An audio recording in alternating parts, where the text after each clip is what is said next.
ఉంటాడు అన్నాడు ప్రవక్త. అంటే సిద్ధం అంటే ప్రతి కాలంలో ఆయనకంటూ ఒకరు ఉంటారు. మనం అనుకుంటే ఇక్కడ ఎవరు లేరు దేవుడి కొరకని, కానీ ఆయనకంటూ ఒకరు ఉంటారు. ఆయన రెడీ చేసుకుని ఉంటాడు ఆ వ్యక్తిని. ఫర్ ఎగ్జాంపుల్ మనము యెహోయాదా కాలం చూస్తాం. ప్రజలు ఎలా ఏమనుకుని ఉంటున్నారంటే యెహోయాదా కాలంలో ప్రవక్త లేడు, రంగం మీదకి రాలా. ఒక మేజర్ ప్రవక్త అక్కడ కనపడ్డు. ఆ టైంలో ఉన్నారు, తర్వాత రంగం మీదకి వస్తారు వాళ్ళు. అతల్య రంగం మీదకి వచ్చిన సమయంలో ఒక ప్రవక్త చెప్పినట్టు ఉండదు. అతల్య రంగం మీదకి వచ్చినప్పుడు రాణిగా ఆమె రాజరికం చేస్తుంటే ఒక యాజకుడు దేశాన్ని మరుస్తాడు. ఒక యాజకుడు దేశానికి ఒక మెసేజ్ తీసుకెళ్తాడు. ఒక యాజకుడు రాజుని 1 సంవత్సరం వయసు పిల్లగాని తీసుకెళ్ళి తన పడక గదిలో 6 సంవత్సరాలు దాచిపెట్టినట్టు చూసాం. అంతేనా? 6 సంవత్సరాలు దాచిపెట్టాడు. 7వ సంవత్సరంలో రాజును బయటికి తీశాడు. ఏ కాలంలో ఒక స్త్రీ పెత్తనం, ఒక స్త్రీ రాణిగా లేదు, ఆ తల్లి ఖాళీ ఉంది. వాస్తవానికి ఒక మంచి విశ్వాస వీరుల జాబితాలు, అంటే విశ్వాసం కలిగిన వారి జాబితాలు వచ్చుచున్న వంశవళిది. అలాంటి వంశవళిలో రావటమే రాజకుమారులందరిని చంపేసింది ఆమె. దాచిపెట్టారు. ఈ ఒక్క బిడ్డని, చిన్న బాలుని 1 సంవత్సరం దాచిపెట్టారు. 7 సంవత్సరాల వయసులో ఇంకా దాస్తే మంచిది కాదని బయటికి తీశారు. ఇదంతా నేర్చుకున్నాం మనం. ఇతను రాజు అయ్యాడు. ఆ తల్లిని చంపేశారు, ఆ తల్లిని చంపేశారు. ఇప్పుడు ఆయన రాజు అయ్యాడు. ఎవడు? యోవాషు రాజు అయ్యాడు. ఆ 7 సంవత్సరాల పిల్లవాడు రాజు అయ్యాడు. ఇప్పుడు ఆయన రాజరికానికి వచ్చాడు. యోవాషు రాజు అయినప్పుడు యెహోయాదా కూడా యాజకుడిగా ఉన్నాడు. ఇది చాలా ఇంపార్టెంట్. యెహోయాదా కూడా రంగం మీద ఉన్నాడు. ఈ యాజకుడు చచ్చిపోయిన వయసుని ఇక్కడ రాస్తాడు. ఈ యాజకుడు ఎన్ని సంవత్సరాలు చచ్చిపోయాడు అనే సంగతి రాస్తాడు. ఆయన 130 సంవత్సరాలు బతుకుతాడు. ఎన్ని సంవత్సరాలు? 130 సంవత్సరాలు బతుకుతాడు. 130 సంవత్సరాలు బతికి యోవాష్ అనే రాజుకి, ఆ 7 సంవత్సరాల రాజుకి అతడు సహాయపడతాడు. అద్భుతమైన సహాయం. కానీ ఈ రాజు రంగం మీదకి వచ్చిన తర్వాత ఈయనకు గొప్ప పని చేశాడు ఆయన. అదే నేను చదివాను, కానీ చివరిలో ఉంటే దాన్ని కూడా చూద్దాం. ఓకే, ఈ రాజు రంగం మీదకి వచ్చాడు. దేశానికి సేవ చేయటానికి వచ్చాడు. ప్రతి వ్యక్తి యొక్క పనిని దేవుడు దృష్టిస్తాడు, అంటే చూస్తాడు. మర్చిపోద్ది ఈ మాట మీరు. సంఘములో ప్రతి వ్యక్తి యొక్క పనిని దేవుడు చూస్తాడు. నీ ఆసక్తిని దేవుడు చూస్తాడు. సంఘానికి నువ్వెంత ఉపయోగపడుతున్నావో దేవుడు చూస్తాడు. నువ్వెంత ప్రార్థనాపరుడో దేవుడు చూస్తాడు. నువ్వు ఇంటికాడ కూర్చొని సంఘముల గురించి ఎంత ఆలోచన చేస్తున్నావో చూస్తాడు. యథార్థమైన హృదయంతో సంఘానికి నువ్వు ఎంతగా ఉపయోగపడాలన్నావో దేవుడు చూస్తాడు. ఆయనకి అలా ఉపయోగపడే వ్యక్తులు కావాలి. సంఘానికి ఉపయోగపడే వ్యక్తులు కావాలి. అది ఒక మనిషి కాదు లీడ్ చేసేది, దేవుడు లీడ్ చేస్తాడు ఆ వ్యక్తుల్ని. కాబట్టి ఆ ఉపయోగపడే వ్యక్తులను ఆయన వెతుకుతూ ఉంటాడు. ప్రార్థించే వాళ్ళు కావచ్చు, సహాయపడే పిల్లలు కావచ్చు, ధన సహాయం చేసే పిల్లలు కావచ్చు. అర్థమవుతుందా? ఆ పిల్లలను దేవుడు చూస్తూ ఉంటాడు. వాళ్ళ అంతరంగాన్ని చూస్తూ ఉంటాడు. వాళ్ళు ముందుకు రావడం చూస్తాడు ఆయన, లేకపోతే వాళ్ళు ఆసక్తితో పని చేసే చూస్తాడు. ఇలా దేవుని యొక్క ప్రేరేపణ చేత ఇశ్రాయేలు దేశానికి నేను ఉపయోగపడాలి అని దేశ బాధ్యతలు రాజు తీసుకుంటాడు. రాజు తీసుకునే బాధ్యతలు ఒక యాజకుడు తీసుకున్న టైం అది, ఒక యాజకుడు తీసుకున్న సమయం అది. రాజు తీసుకున్న బాధ్యతలు ఇలా రాయబడింది. గ్లోరీ. ఇప్పుడు ఆ యాజకుడు ఎంతగా పరిచయం చేశాడంటే అతనికి ఒక డ్యూటీ ఉంది. ఎవరికి? యాజకుడికి ఒక డ్యూటీ ఉంది, ఆయన డ్యూటీ ఆయన చేయాలి. రాజు డ్యూటీ కూడా సహాయపడ్డాడు. లోరీ, ఎందుకంటే ఇతను చిన్నపిల్లవాడు. ఎవరు? యోవాషు చిన్నపిల్లవాడు, 7 సంవత్సరాల వయసు. అతనికి వయసు రావాలి. 21 సంవత్సరం వస్తే కానీ అతనికి మైండ్ మెచ్యూరిటీ ఉండదు. ఆయనకు మైండ్ బాగా పనిచేయాలంటే 21 సంవత్సరం కావాలి. ఆ టైం వస్తే కానీ సరైన నిర్ణయాలు తీసుకోలేడు. మరి అప్పుడు దాకా ఎవరు అక్కడ వెళ్ళి కాసేది? ఎవరు? దేవుడు ఉన్నాడు. కానీ పక్కకే ఉండి ఈయన రాజరికాన్ని నిలబెట్టాడు. ఆయనకు కుమారులు ఉన్నారు. ఎవరికి? యెహోయాదా కూడా పిల్లలు ఉన్నారు. ఆయన పిల్లలు కూడా రంగం మీదకి వచ్చారు. వాళ్ళు స్వార్థం ఆలోచన చేయలేదు. వారు కూడా ఆ వ్యక్తికి సపోర్ట్ చేస్తారు. వాళ్ళ నాన్న సపోర్టు, వాళ్ళు కూడా సపోర్ట్గా ఉంటారు. రాజును నిలబెట్టాలి, రాజును నిలబెట్టాలి. ఇక్కడ దైవ కార్యాలు చేయాలి, దేవుడికి ఉపయోగపడాలి, దేవుడికి ఇష్టలుగా మనం ఉండాలి. మరి ఏమి నేర్పాడు మనకు తెలియదు, కానీ మనం చచ్చిపోయే వాళ్ళమే. కానీ దేవుడికి మనకు ఒక సేవ చేయాలి, మనం దేవుడికి ఉపయోగపడాలి. మనం తన కుమారులు కూడా చెప్పాడు. నేను ఎలా అనగలుగుతున్నానంటే, వాళ్ళు అలా రంగం మీదకి వస్తారు. వాళ్ళ పిల్లలు కూడా ఒక అద్భుతమైన కార్యము వాళ్ళ పిల్లలు చేస్తారు. అక్కడ దేవుడు చేపిస్తాడు. చదువుతాను దాన్ని కూడా నేను. ఇప్పుడు ఆ యెహోయాదా ఎంతగా సపోర్ట్ చేస్తాడంటే, తన కుటుంబం అంతటితో అతను సపోర్ట్ చేశాడు. కుటుంబం అంతటితో సపోర్ట్ చేశాడు. రాజు పెద్దవాడయ్యాడు, రాజరికానికి వచ్చాడు. ఆయన రాజరికానికి వచ్చినప్పుడు ఆయన మొట్టమొదటిసారిగా ఆయన కన్విస్ట్ ఎక్కడికి వెళ్ళిందంటే, ఇప్పుడు ఆయన దృష్టి రాగానే ఆయన ఇలా అన్నాడు. 2 దినవృత్తాంతాలు 24వ అధ్యాయం చదువుతున్నాం. 2వ వచనం నుంచి, యాజకుడైన యెహోయాదా బ్రతికిన దినములన్నీ యోవాషు యెహోవా దృష్టికి యథార్థముగా ప్రవర్తించాను. మరో చదువుతున్నాను. యాజకుడైన యెహోయాదా బ్రతికిన దినములన్నీ యోవాషు యెహోవా దృష్టికి యథార్థముగా. ఈ మాట మీరు లోపలికి వెళ్ళి ఉండింది. ఆయన బతికినంత కాలం ఇతడు యథార్థం కాదట. చచ్చిపోయిన తర్వాత తేడా ఉందని అర్థమేగా. కొంచెం ధ్యానం చేయండి. అందుకని గ్రంథాలు చదివితే కానీ పదే చదివితే కానీ వాక్యం అర్థం కాదు. హల్లెలూయా. యెహోయాదా యాజకుడు బ్రతికినంత కాలము ఈయన బాగానే ఉన్నాడట. చచ్చిపోయిన తర్వాత ఏమైంది? ఏమైతే? ఇది చాలా ఇంపార్టెంట్ మాట, గుర్తుపెట్టుకో. మనం చెబుతూ ఉంటాం, ఇంటికి పెద్ద దిక్కు లేకపోతే అంటాం. ఇంటికి పెద్ద ఆయన ఉంటాడు, తండ్రి. పెద్ద ఆయన 70 సంవత్సరాలు, 60 సంవత్సరాలు, 80 సంవత్సరాల వయసులో ఉండేది. ఆయన అక్కడ కూర్చుంటే చాలు, ఆయన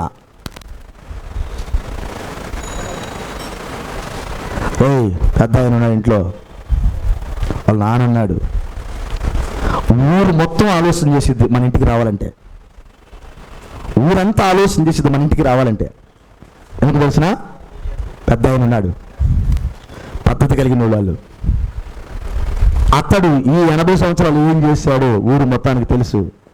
అందుకని ఊరు మన మీదకి రాదు, మన దగ్గరికి రావాలన్న ఆలోచన చేసిద్ది. పెద్ద ఆయన ఉన్నాడు అక్కడ. పిల్లలు ఎక్కడున్నా కానీ ఆ పెద్ద ఆయన పేరు చెప్పుకొని సేఫ్ జోన్లో ఉంటారు, వాళ్ళు భద్రతలో ఉంటారు. వాళ్ళ పైరు మీరుగా ఉన్నది. మా నాన్న ఉన్నాడు, చూసుకుంటాడు. వాళ్ళు ఎక్కడికి వెళ్ళినా మా నాన్న ఉన్నాడు, చూసుకుంటాడు. వాళ్ళు ఏ ప్రాంతంలో ఉన్నా, వాళ్ళు ఆపదలో చిక్కుకున్నా వాళ్ళకి ధైర్యం ఉండేది ఒకటి, మా నాన్న ఉన్నాడు. ఫోన్ కొడితే అధికారులతో మాట్లాడతాడు మా నాన్న, అన్నిటిని పురమాయిస్తాడు మా నాన్న. నేను ఇక్కడ ఇరుక్కుపోయినా మా నాన్న తీసుకెళ్తాడని ధైర్యం ఉండదు ఆ పిల్లలకి. ఎందుకంటే ఆ పెద్ద వ్యక్తి ఎంత బలం అంటే ఇంట్లో వాళ్ళంతా ప్రశాంతంగా నిద్రపోతారు. అర్థమైంది మాట? ఒక పెద్ద దిక్కు అనేది ఎంత బలాన్ని ఇచ్చిందంటే అంత బలాన్ని ఇచ్చింది. ఆ విధానంలోనే ప్రభువారు అంటారు, యెహోయాదా బ్రతికినంత కాలం యోవాషు బాగానే ఉన్నాడట. ఏమాన్ ఓరే యెహోయాదా బ్రతికినంత కాలం యోవాషు బాగానే ఉన్నాడు. ఆ తర్వాత పరిస్థితి ఏంటి? నేను ఇప్పుడు యెహోయాదాని మీరు దాటుకొని పెద్ద ఆయన మీరు పరిచయం చేయాలి. నేను హల్లెలూయా. యెహోయాదా కాదు నేను ఉంచాలనుకోవట్లేదు. కానీ యెహోయాదా 130 సంవత్సరాలు బ్రతికి యోవాషుకి, అతని కుటుంబానికి, అతని రాజరికానికి సాయపడ్డాడు. ఓకే, అతను 105 చేసుకున్నాడు. కానీ నేను ఆయన్నే పరిచయం చేయాలనుకోవట్లేదు. కొంచెం ముందుకెళ్దాం. హల్లెలూయా. ఒక పెద్ద దిక్కు ఇంటికుంటే ఎంత ధైర్యం చూసాం. అర్థమైందా? మా ఊరు ఒకరోజు నేను మండల ఆఫీస్కి వెళ్ళాను. కుందుర్తిలో ఒక ఆయన ఉంటాడు. మేము చిన్నపిల్లలు అంటే మేము వయసులో ఉన్నప్పుడే, నాకు 20 సంవత్సరాల వయసులో ఆయన చంపారు. ఆయనతో నేను మాట్లాడాను, నాకు బాగా గుర్తు. ఎందుకంటే ఒకనొక సమయంలో ఒక విషయం మా ఊర్లో జరిగితే అందులో నేనే ఉన్నా. అక్కడ 20 సంవత్సరాలు 18 సంవత్సరాల వయసు అనుకుంటా నాకు. అది 18-19 సంవత్సరాలు ఉంటాయి నాకు వయసు. ఒక పొలిటికల్ విషయం నేను డీల్ చేయాల్సి వచ్చింది. ఆ టైంలో వెళ్ళాను నేను. ఎవరురా దీన్ని బయట పెట్టిన ఎవరు అన్నట్టు నా పేరు చెప్పారు. అప్పుడు రచ్చబండ దగ్గరికి ఆయన వచ్చాడు, నన్ను పిలిపించాడు ఆయన. అప్పుడు ఆయన మాట్లాడాడు విషయం. ఆయన కూర్చోబెట్టి ఎవడరా ఈ విషయం తీసింది ఎవడరా బయటికి అన్నాడు. నా పేరు చెప్తే నన్ను పలానా అబ్బాయి పేరు అబ్రహాము అన్నాడు. వెళ్ళా నేను. ఇంకొక అతను కూడా ఉన్నాడు. మేము ఇద్దరు వచ్చాం. పిలిచాడు. ఆయన ఎమ్మెల్యే గారికి రైట్ హ్యాండ్. ఆయన మండలంలో పొట్టిగా ఉంటాడు, అంతైతే ఉంటాడు. ఆయన బాగా లాగుంటుంటా ఉంటాడు, నల్లగా ఉంటాడు, లా ఉంటాడు, బయట వెండి వేస్తాడు, పంచి కడతాడు. మరి ఆయన ఏం చదువుకున్నాడు నాకు తెలియదు, కానీ మండలంలో ఆయన పేరు చెబితే కదిలిపోతాయి ఫైళ్ళన్నీ. ఇంకేం ఉండదు. ఒక్క రత్తయ్య గారు చెప్పాడంటే కదిలితే ఫైల్ ఇంకంతే. అంత కమాండింగ్ ఉండదు. ఎంఆర్ఆర్ అంత విధానంలో ఉంటాడు అక్కడ. ఆయన ఏడో కూర్చుంటాడు. ఒకరోజు నేను మండల ఆఫీస్కి వెళ్ళాను. వెళ్తే ఆ ఊరు కుందుర్తి నుంచి వచ్చారు వాళ్ళు సౌదరీస్. ఆయన వచ్చి అన్నాడు, ఒక పని కోసం రికార్డిస్ట్ దగ్గరికి, ఆ టైపిస్ట్ దగ్గరికి వెళ్తే వాళ్ళు చేయలే. ఆయన పెద్ద ఆయన 6 అడుగులు ఉన్నాడు. ఆయన బయటకు వచ్చాడు. బయటకు వచ్చి తిట్టుకుంటూ వస్తున్నాడు. మా ఊరు లేకపోతే మా పని ఎట్టుందిరా అంటాడు. ఒక్కరు పట్టించుకునేవాడు మమ్మల్ని. మా ఊరు పోయాడు, మమ్మల్ని పట్టించుకునేవాడు లేడు అన్నాడు. ఎవడ్రా ఈ ఊరంటే ఆయన రత్తయ్య గారి. అది నేను అక్కడే విన్నాను. ఓహో, చూసావా పెద్ద లేకపోతే అక్కడ జరిగిందో. ఒక పెద్ద దిక్కునేది లేకపోతే ఏ పనులు కావు, ఏ పని కాదు. చిన్ననాటి నుండి ఈ యోవాషుకి విన్నంటున్నాడు ఈ యెహోయాదా. 130 సంవత్సరాలు బతికాడు భూమి మీద. ఎన్ని సంవత్సరాలు? అందులో 1వ భాగంలోనే మనం ఉన్నాం. అంతేగా? 130 సంవత్సరాలు అంటే 1 భాగంలోనే ఉన్నాం. 3 భాగాలు 1 భాగంలోనే ఉన్నాం. అంటే నా మట్టుకైతే 1 భాగంలోనే ఉన్నా. ఇంకా 2 భాగాలు జీవించాడు భూమి మీద. ఈ 2 భాగాలు భూమి మీద జీవించి ఆయన చేసిన పని ఏంటంటే, అబ్బా అద్భుతం.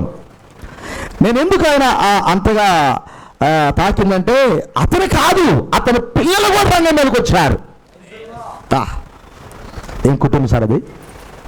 అతని పిల్లలు కూడా రంగం మీదకి వచ్చారు.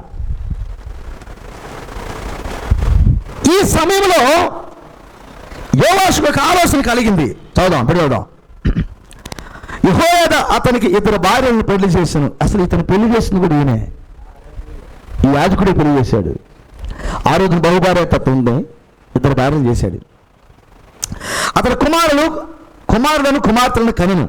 అంతటా యెహోవా మందిరమును బాగు చేయవలనని యోవాషునకు తాత్పర్యం పుట్టెను. ఆయన రంగం మీదకి రాగానే ఆయన కలిగిన ఆలోచన ఏంటంటే, యెహోవా మందిరాన్ని బాగు చేయాలని. మందిరము ఆయా కాలాల్లో ఎలా ఉందంటే, మీరు చూస్తే చరిత్ర చదువుతుంటే ఇలా చదువుతారు మీరు. మందిరము శిథిలమైపోతూ ఉంటాం, కొన్ని భాగాలు పాడైపోతూ ఉంటాయి.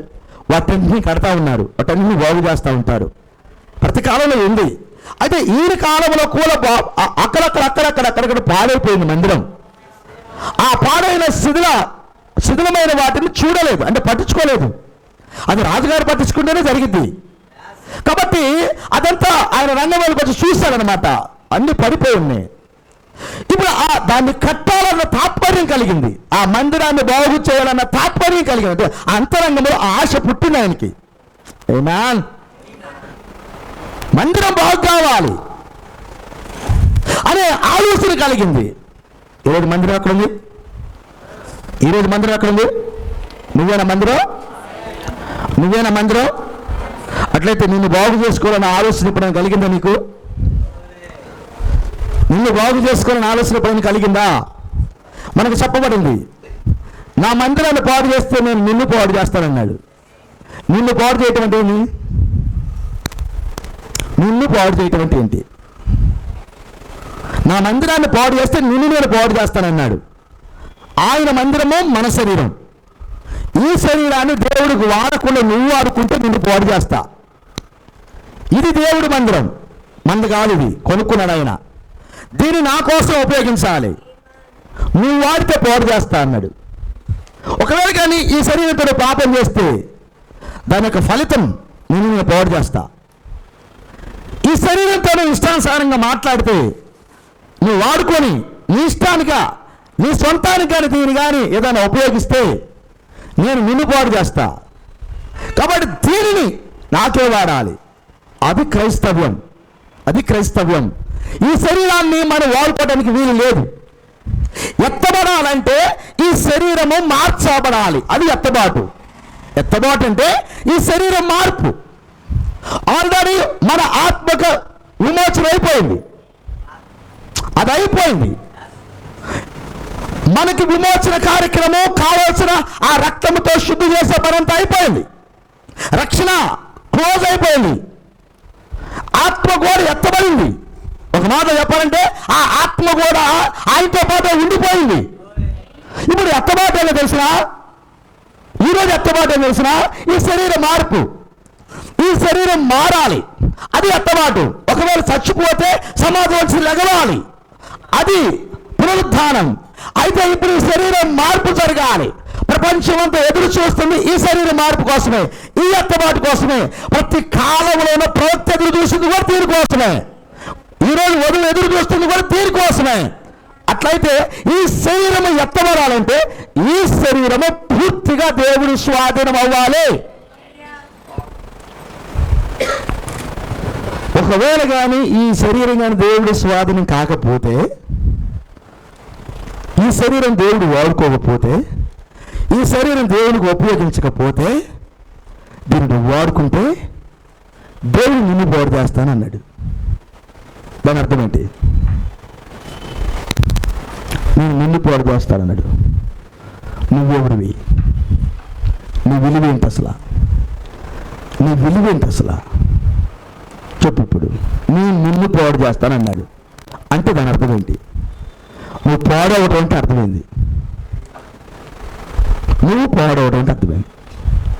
ఎట్ట పాడవుతావు నువ్వు? ఈ మందిరాన్ని దేవుడికి కరెక్ట్గా వాడకపోతే నేను నిన్ను పాడు చేస్తానంటే అర్థం ఏంటన్నా? ఎట్ట పాడు చేస్తాడు దేవుడు మనల్ని? ఎలా పాడు చేస్తాడు? మనిషికి ఒక విజన్ ఉంటుంది, ఒక దర్శనం ఉంటుంది. నేను ఇది చేయాలి, ఇది చేయాలి, ఇది చేయాలి, ఇది చేయాలని. ఆ పని చేయటానికి నీకు సమయం కావాలి. అర్థమవుతుందా? ఆ పని చేయటానికి నీకు సమయం కావాలి. ఆ సమయం వస్తేనే దాన్ని చేస్తావు. ఫర్ ఎగ్జాంపుల్, ఇప్పుడు నువ్వు పంట వేయాలనుకున్నావు. నువ్వు మొక్క నాటి ఆ పంటను ఇంటికి తెచ్చుకోవాలంటే నీకు 6 నెలలు కావాలి. 6 నెలలు కావాలి. మొక్క నాటాలి, విత్తనాలు చల్లాలి, నారు పెంచాలి, దాన్ని పీకాలి, మళ్ళా నాటుకోవాలి, దాన్ని మళ్ళా పరామర్శించాలి, కలుపు తీయాలి, మందు వేసుకోవాలి, చక్కగా ఎదిగిందాక చూసుకోవాలి, ఎక్కడెక్కడ అన్ని కూడా చక్కగా పెట్టుకోవాలి. చక్కగా అవి పోతకొచ్చేటప్పుడు చూడాలి, కాపు కాసిన తర్వాత కూడా ఇన్ టైంలో కొయ్యాలి.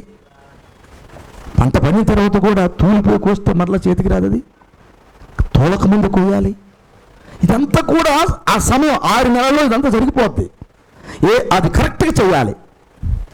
ఒకవేళ 3 నెలల తర్వాత పంటకి ఏదైనా తెగులొచ్చి మొత్తం పోయిందనుకో, ఇప్పుడు నాటగలుగుతాయేమన్నా మరలా? 3 నెలల తర్వాత అది పాడైందనుకో, మరలా నాటుతాయేమన్నా?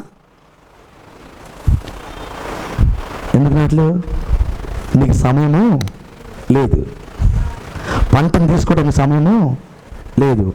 మరలా 3 నెలలకి నాటుతానంటే మళ్ళీ ఎండాకాలానికి వెళ్తుంది. అది నీకు నీరు ఉండదు, కోత కోసేవాళ్ళు ఉండరు, నీకు ఏమో ఎలా ఉండదు. కాబట్టి అరే ఇప్పుడు పైరు మరలా వేస్తే పీకి వల్ల కాదు, ఏమైపోయింది? ఆ సంవత్సరం అంతా పంట నాశనం అయిపోయింది. నువ్వేమైతే దర్శనం కలిగి ఉన్నావో, ఏ పంటనైతే తీసుకొని నువ్వు ఈ సంవత్సరాన్ని నేను వేస్తున్నాను, ఒక 10 ఎకరాలు, నాకు ఒక 10 లక్షలు, ఒక 5 లక్షలు బాకీ ఉంది, నేను ఈ పంట ఇస్తే ఖచ్చితంగా ఇంత డబ్బు మిగిలిద్ది, నా బాకీ పోద్ది అని నువ్వు దర్శనం కలిగి ఉన్నావో, అదంతా కూడా 3 నెలల తర్వాత చెదిరిపోయింది. 5 లక్షల బాకీ ఆడే ఉంది, ఇప్పుడు చేసిన బాకీ ఎక్కువైంది, సెట్ కాల. అర్థమైందా? ఎందుకు ఈ పంట పాడైపోయిందంటే అప్పుడు బైబిల్ చెబుతుంది. ఇక్కడ ఉన్నారా? కానీ మీ కోరికనే తెలుసునా? ఈ 6 నెలలలో నేను మంచి పంట పండించాలి. పంట పండలేదు. ఎవరు పాడు చేశారు? ఎవరు పాడు చేశారు? పంటను పాడు చేసి నీరంటున్నా, దేవుడు కాదు, నువ్వే. నువ్వు అనుకున్న దాన్ని ఇంటికి తెచ్చుకోలేకపోయావంటే అది నువ్వే. అందుకన్నాడు, నా మందిరాన్ని పాడు చేస్తే నేను నిన్ను పాడు చేస్తా. ఆటోమేటిక్గా పాడవుద్ది.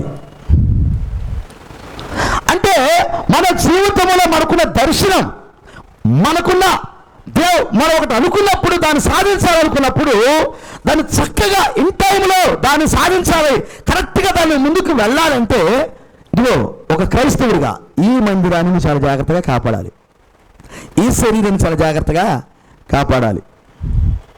60 సంవత్సరాలు దాటిన తర్వాత నీ సాక్ష్యం పోతే ఎలా ఉంటుంది? 60 సంవత్సరాలు దాటిన తర్వాత నీ సాక్ష్యం పోతే ఎలా ఉంటుంది? ఎప్పుడు మీరు సంపాదించాలి? 60 సంవత్సరాలు కాపాడుకున్న సాక్ష్యాన్ని 60 సంవత్సరాలు పోయిందనుకో, పరిస్థితి ఏంటి? వర్ణిస్తావా బాధని? సాక్ష్యాలు కాపాడుకోవాలి, చాలా ఇంపార్టెంట్. క్రైస్తవుడికి సాక్ష్యం చాలా ఇంపార్టెంట్. జీవితాన్ని కాపాడాలి, చచ్చిపోయిందాక ఈ జీవితాన్ని కాపాడాలి. యెహోయాదా 130 సంవత్సరాల తన సాక్ష్యాన్ని కాపాడుతున్నాడు. అక్కడ 130 సంవత్సరాల తన సాక్ష్యాన్ని కాపాడుతున్నాడు. ఒక రాజుకి, ఒక యాజకుడు, ఒక రాజుకి దైవ ప్రేరేపణ ఇవ్వగలిగాడు. తన అభిషేకాన్ని తన పిల్లలకి ఇవ్వగలిగాడు, తన కుటుంబానికి ఇవ్వగలిగాడు. తనలో ఉన్న జీవాన్ని తన పిల్లలు తీసుకోగలిగారు. చూద్దాం, నేను చదువుతా వాళ్ళ అబ్బాయి గురించి. ఈ యెహోయాదా దేశంలో ఉండగా యోవాషుకి ఎంత ధైర్యం తెలిసినా యోవాషుకి, నాకు ఒక మంచి నాన్నలాంటి లేకపోతే తండ్రి లాంటి వ్యక్తిని ఇచ్చావు ప్రభువా నా రాజరికానికి చక్కగా అని యోవాషు ఆనందించుంటాడు. ఖచ్చితంగా ఆనందించుంటాడు యోవాషు రంగం మీదకి వెళ్ళినా ఆయనకు ఒక తాత్పర్యం ఉంటుంది, మందిరం బాగు చేయాలని. మన మందిరాన్ని కూడా బాగు చేసుకోవాలని తాత్పర్యం మనకు ఒకటి పుడితే మంచిది. ఈ మందిరాన్ని బాగు చేసుకోవాలని తాత్పర్యం నీకు పుడితే ఇప్పుడు చాలా మంచిది. ఈ మందిరం బాగుగా ఉండాలి, ఈ మందిరం వాక్యంగా ఉండాలి, ఈ మందిరం దేవుడిగా ఉండాలి. ఈ మందిరంలో దెయ్యం పని చేయకూడదు. మందిరాన్ని, శిథిలమైన మందిరాన్ని బాగు చేయడం అంటే అక్కడక్కడ పడిపోయిన గోడలను బాగు చేయాలి. ఈరోజు ఈ మందిరం కూడా పడిపోలేదా? మరి పడిపోయి ఏం చేయాలి? నువ్వు బాగు చేద్దా? అలా లేదా? ఎక్కడ ఉన్నారా? ఇప్పుడు గోడ కడతాం, గోడ కట్టిన తర్వాత దానికి క్యూరింగ్ చేయాలంట, అంటే నీళ్లు పోయాలి. నీళ్ళు పెట్టకపోతే ఏమవుతుంది? సిమెంట్తో గోడ కడతాం, అబ్బాయి నీళ్ళు పెట్టండి అబ్బాయి 10 రోజులు అంటాడు. పెట్టకపోతే ఏమైంది? గట్టితనము ఉండదు, అది రాలిపోద్ది. త్వరగానే నీళ్ళు పెట్టకపోతే అది రాలిపోద్ది, తగలగానే పడిపోద్ది. ఇంకా నీళ్ళు పెడితే ఆ సిమెంటు, ఆ ఇసుక ఆ రాయికి సెట్ అయ్యి గట్టి పడుతుంది. అందుకని నేనేమంటానంటే దీనికి నీళ్ళు పెట్టండి సార్ అంటాడు. బాగా ఒక 10-15 రోజులు నీళ్ళు బాగా తాపండి, అప్పుడు అది సెట్ అయింది సార్ అంటాడు. మనం పెడతాం. ఓకేనా? మరి ఈ మందిరానికి అక్కడక్కడ పడిపోతే మరి కడతాం, తర్వాత ఏం పెట్టాలి? దీనికి నీళ్ళు పెట్టాలా? ఏంటో నీళ్ళు? హల్లెలూయా! ఏంటో నీళ్ళు పెట్టాలి. ఇప్పుడు తడపాలా? వాక్యమైన నీళ్ళు తడపాలా? ఆ వాక్యమైన నీళ్ళతో తడిపితేనే ఈ మందిరం గట్టిగా ఉంటుంది. ఈ మందిరం హల్లెలూయా! అందుకని ఈ మందిరంలో నీళ్ళు పోస్తూ ఉండాలి, తడపాలి. హల్లెలూయా! అందుకని పాడైన వాటిని బాగు చేస్తే కుదరదు, కానీ దాన్ని బాగు చేసిన తర్వాత తడపాలి. ఆయన రంగం మీదకి వెళ్ళాడు. అసలు మందిరం ఇలా పాడైంది ఏందని ఆయన చూడటానికి వెళ్ళాడు. ఓకే, 5వ వచనం చదువుతున్నాం. అతడు యాజకులను, లేవీలను సమకూర్చి, యాజకులను పిలిచాడు. ఆయన లేవీలందరినీ, అక్కడ పనిచేసే వాళ్ళందరినీ పిలిచాడు. లేవీలు అక్కడ పనిచేస్తారు, వాళ్ళని పిలిచాడు, సమకూర్చాడు వాళ్ళందరినీ. మీరు యూదా పట్టణములకు పోయి మీ దేవుని మందిరము బాగు చేయుటకై ఇశ్రాయేలులందరినీ అందరి యొద్ద నుండి ధనమును ఏటేటా సమకూర్చుచు ఈ కార్యమును మీరు త్వరపెట్టవాలని వారికి ఆజ్ఞనిచ్చాను.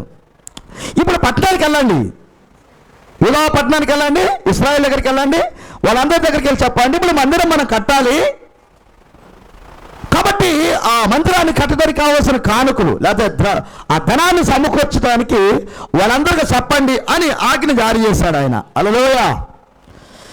రాజు ప్రధాన యాజకులకు యెహోయాదాను పిలిచి, ఈ పెద్ద ఆయన పిలిచాయి, ఆయన అంటున్నాడు, ఆ దుర్మార్గురాలైన అతల్య కుమారులు దేవుని మందిరమును పాడు చేసి యెహోవా మందిర సంబంధమైన ప్రతిష్టోపకరణములన్నిటినీ బయలుదేవత పూజకు ఉపయోగించది. అబ్బాబ్బా, అంతకు ముందున్న అతల్య 7 సంవత్సరాలు వెళ్ళింది కదా. అప్పుడు మందిరంలో ఉన్న బంగారపు వస్తువులన్నిటినీ, దేవునికి ఉపయోగపడే వస్తువులన్నిటినీ బయలుదేవతకు వాడేట. ఎవరికి? బయలుదేవతకి వాడేట. దాని అర్థం ఏంటి? ఈరోజు మందిరం నువ్వు దీన్ని ఎవరికి వాడాలి?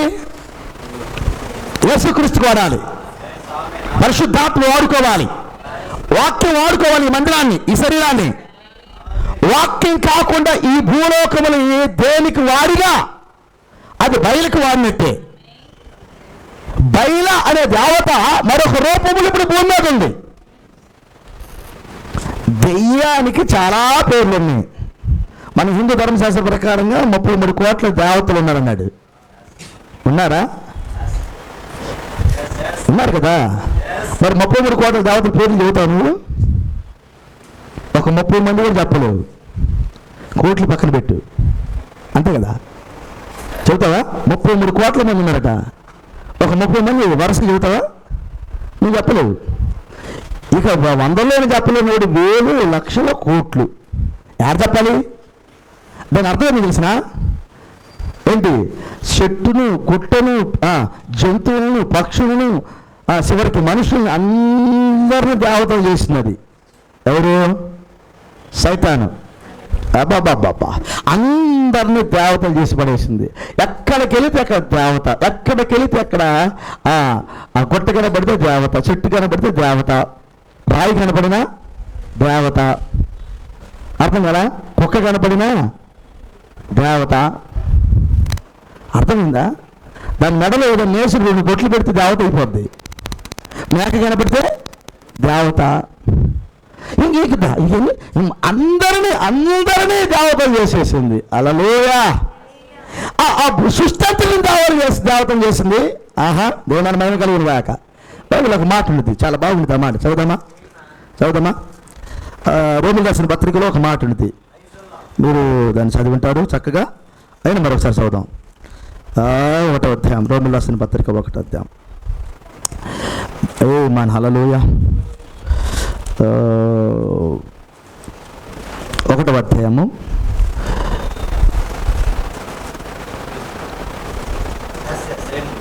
చదువుతున్నా, అక్కడికే వస్తున్నాను.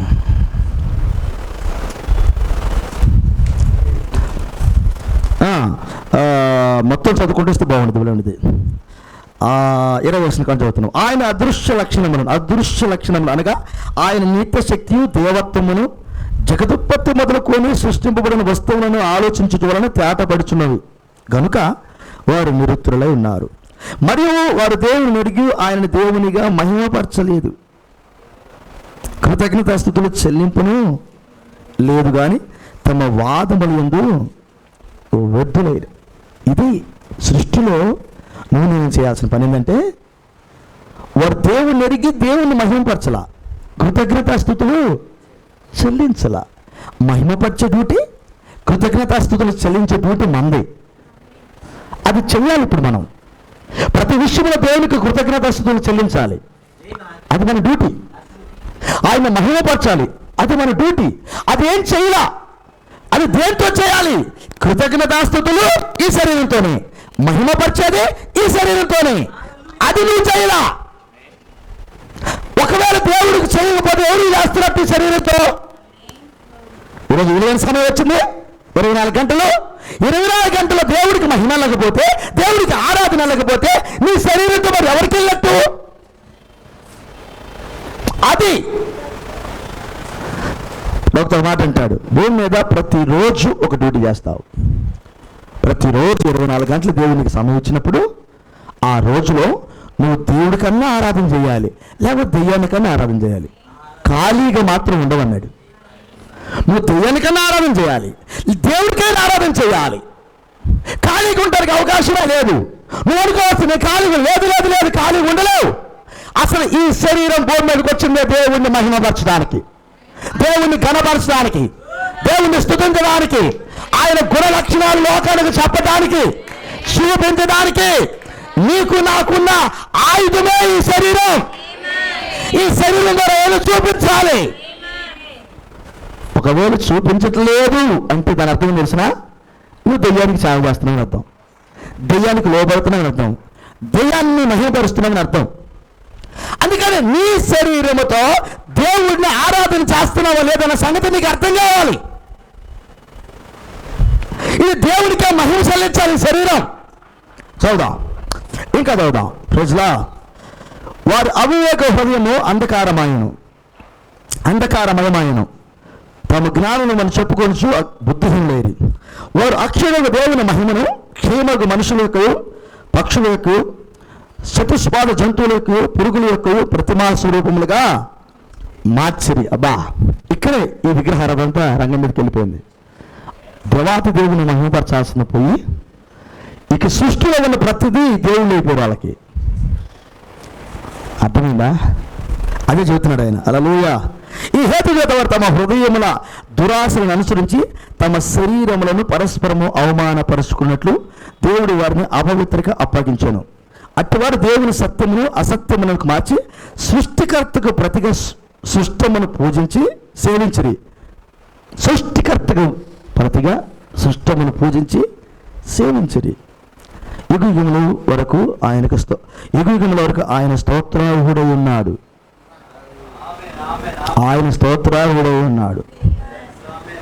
ఆయన మహిమ పొందుకునే మందిరం నువ్వే.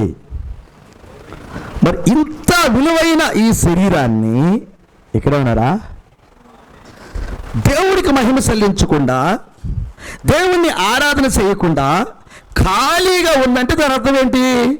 నువ్వు దెయ్యానికి ఆరాధన చేస్తున్నావు అర్థం. దెయ్యానికి ఆరాధన.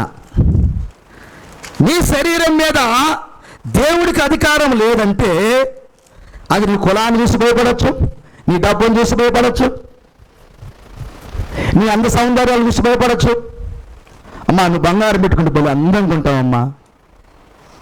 మరి ఇప్పుడు బంగారం లేకపోతే పక్కలు అంటారు అసలు నువ్వు అసలు ఆ మెడలో చేసుకుంటే అంత అందంగా ఉన్నావు తెలిసిన, నువ్వు చెవులకి పెట్టుకుంటే అంత అందంగా ఉన్నావు తెలిసిన అనగానే నువ్వు ఇప్పుడు అందం అంత పోతుంది తీస్తే ఆయనే తీయమన్నాడు. ఎవడు? నా మందిరం మీద ఈ బంగారం వద్దన్నాడు, నా మందిరానికి ఈ బంగారం వద్దన్నాడు. నాకు స్పెషల్ బంగారం ఉంది, అది పెట్టుకున్నాడు. ఏం బంగారం ఉంది? వాక్యమే బంగారం. ఆ వాక్యమే బంగారాన్ని పెట్టుకో. క్రమేణ క్రమేణ క్రమేణ క్రమేణ ఆ బంగారం విలువ లోకానికి అర్థమైంది.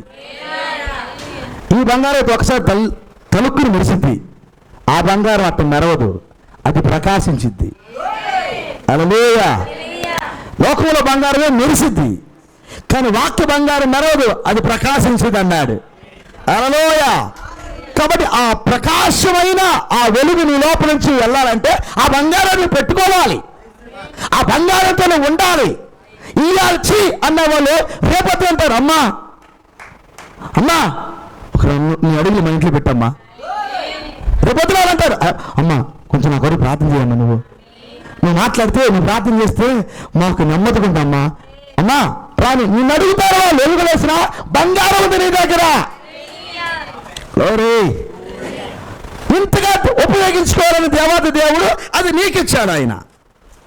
అది నువ్వు వాడుకోకుండా ఏమాన్ పాడు చేస్తే ఆయన బాధ్యుడు కాడు, మర్చిపోవద్దు. ఓకేనా? ఈయన అన్నాడు ఈ మందిరంలోని ఉపకరణాలన్నిటినీ ఈ బయల దేవతకు ఉపయోగించింది ఈ అతల్య దాని పిల్లలు. అతల్య దాని పిల్లలు ఈ బంగారు వస్తువులన్నిటినీ, దేవుడి మందిరంలో వస్తువులన్నిటిని తీసుకెళ్ళి ఎక్కడ పెట్టిందట? బయల దేవతకు ఉపయోగించిందట. ఆయనకి ఎంత కోపం రావాలి, ఎంత కోపం రావాలి సార్? ఇక్కడే ఉన్నారా? ఈయన మందిరం బాగు చేయాలని తాత్పర్యంతో బయలుదేరాడు. ఏమాన్ ఈ కాల ప్రవక్తను దేవుడు ఎందుకు పంపాడు అసలు భూలోకానికి? మీకు తెలుసా? ఆయన కూడా మందిరం బాగు చేయడానికి వచ్చాడు. ఏలియా అసలు ఏలియా ఎప్పుడు రంగం మీదకి వచ్చినా కానీ ఆయన డ్యూటీ ఏంటంటే పడిపోయిన బలిపీఠానికి వెళ్తాడు. ఆయన పడిపోయిన మందిరాన్ని బాగు చేసే డ్యూటీ అయింది. నిజమేనా? తిష్బీడైన ఏలియా రంగం మీదకి వచ్చాడు, పడిపోయిన బలిపీఠాన్ని కట్టాడు. ఎలీషా రంగం మీదకి వచ్చాడు. అసలు ఇజ్రాయెల్ దేశంలో ఎక్కడెక్కడ ఏ పడిపోయిన మొత్తం లేపాడు ఆయన. లేపాడా? అట్ట కాదు, నిస్సత్తుతో ఉన్న భూములు కూడా సారవంతం చేశాడు. ఇజ్రాయెల్ దేశంలో ఒక దేవుడు ఉన్నాడని రుజువు చేశాడు ఆయన. హల్లెలూయా. చచ్చిపోయిన తర్వాత కూడా తన శవం తగిలితే ఇంకొక మనిషి తిరిగి లేసేటట్టు జీవంతో వెళ్ళాడు లోపలికి ఆయన. హల్లెలూయా. చచ్చిపోయిన తర్వాత కూడా ఆయన ఎముకల్లో దేవుడి జీవాన్ని ఆయన రుజువు చేశాడు ఆయన. ఆ తర్వాత ఇంకొక ఆయన వచ్చాడు అదే ఆత్మతో. ఎవరైనా? యోహాన్ గారు వచ్చారు. అదే ఆత్మతో యోహాన్ గారు భూమి మీదకి వచ్చాడు. నిజమేనా? లేరే యేసుక్రీస్తు వారు అన్నాడు, స్త్రీకి పుట్టిన వాళ్ళు ఎంతకంటే గొప్పడు ఊరు పుట్టలేదు అన్నాడు. ఏం చేశాడు ఈయన పరిచర్య? ఏమేం చేశాడు ఆ పరిచర్య? స్త్రీలకు ఒక స్త్రీకి పుట్టిన వాళ్ళు యోహాను కంటే గొప్పవాడు లేరు. ఏంటి 6 నెలల పరిచర్యకి 21 సంవత్సరాల ట్రైనింగ్ అయింది. ఎన్ని నెలలు?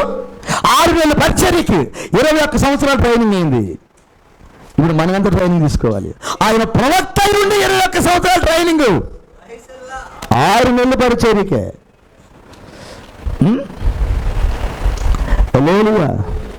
మనం ఎట్టుందంటే నేను 6 నెలలు తీసుకుంటాను.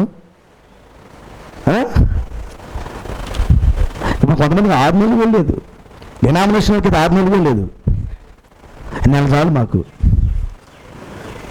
మందిరాన్ని పాడు చేయడానికి, నెల చాలు మాకు. ఎవరిని పాడు చేయడానికి? వీళ్ళు మందిరాలు కట్టేవాళ్ళు కాదు, మందిరాలని పాడు చేసేవాళ్ళు. డినామినేషన్ మొత్తం మందిరాలు ఏం చేస్తున్నారు? ఇప్పుడు పాడు చేస్తున్నారు. నిజమది.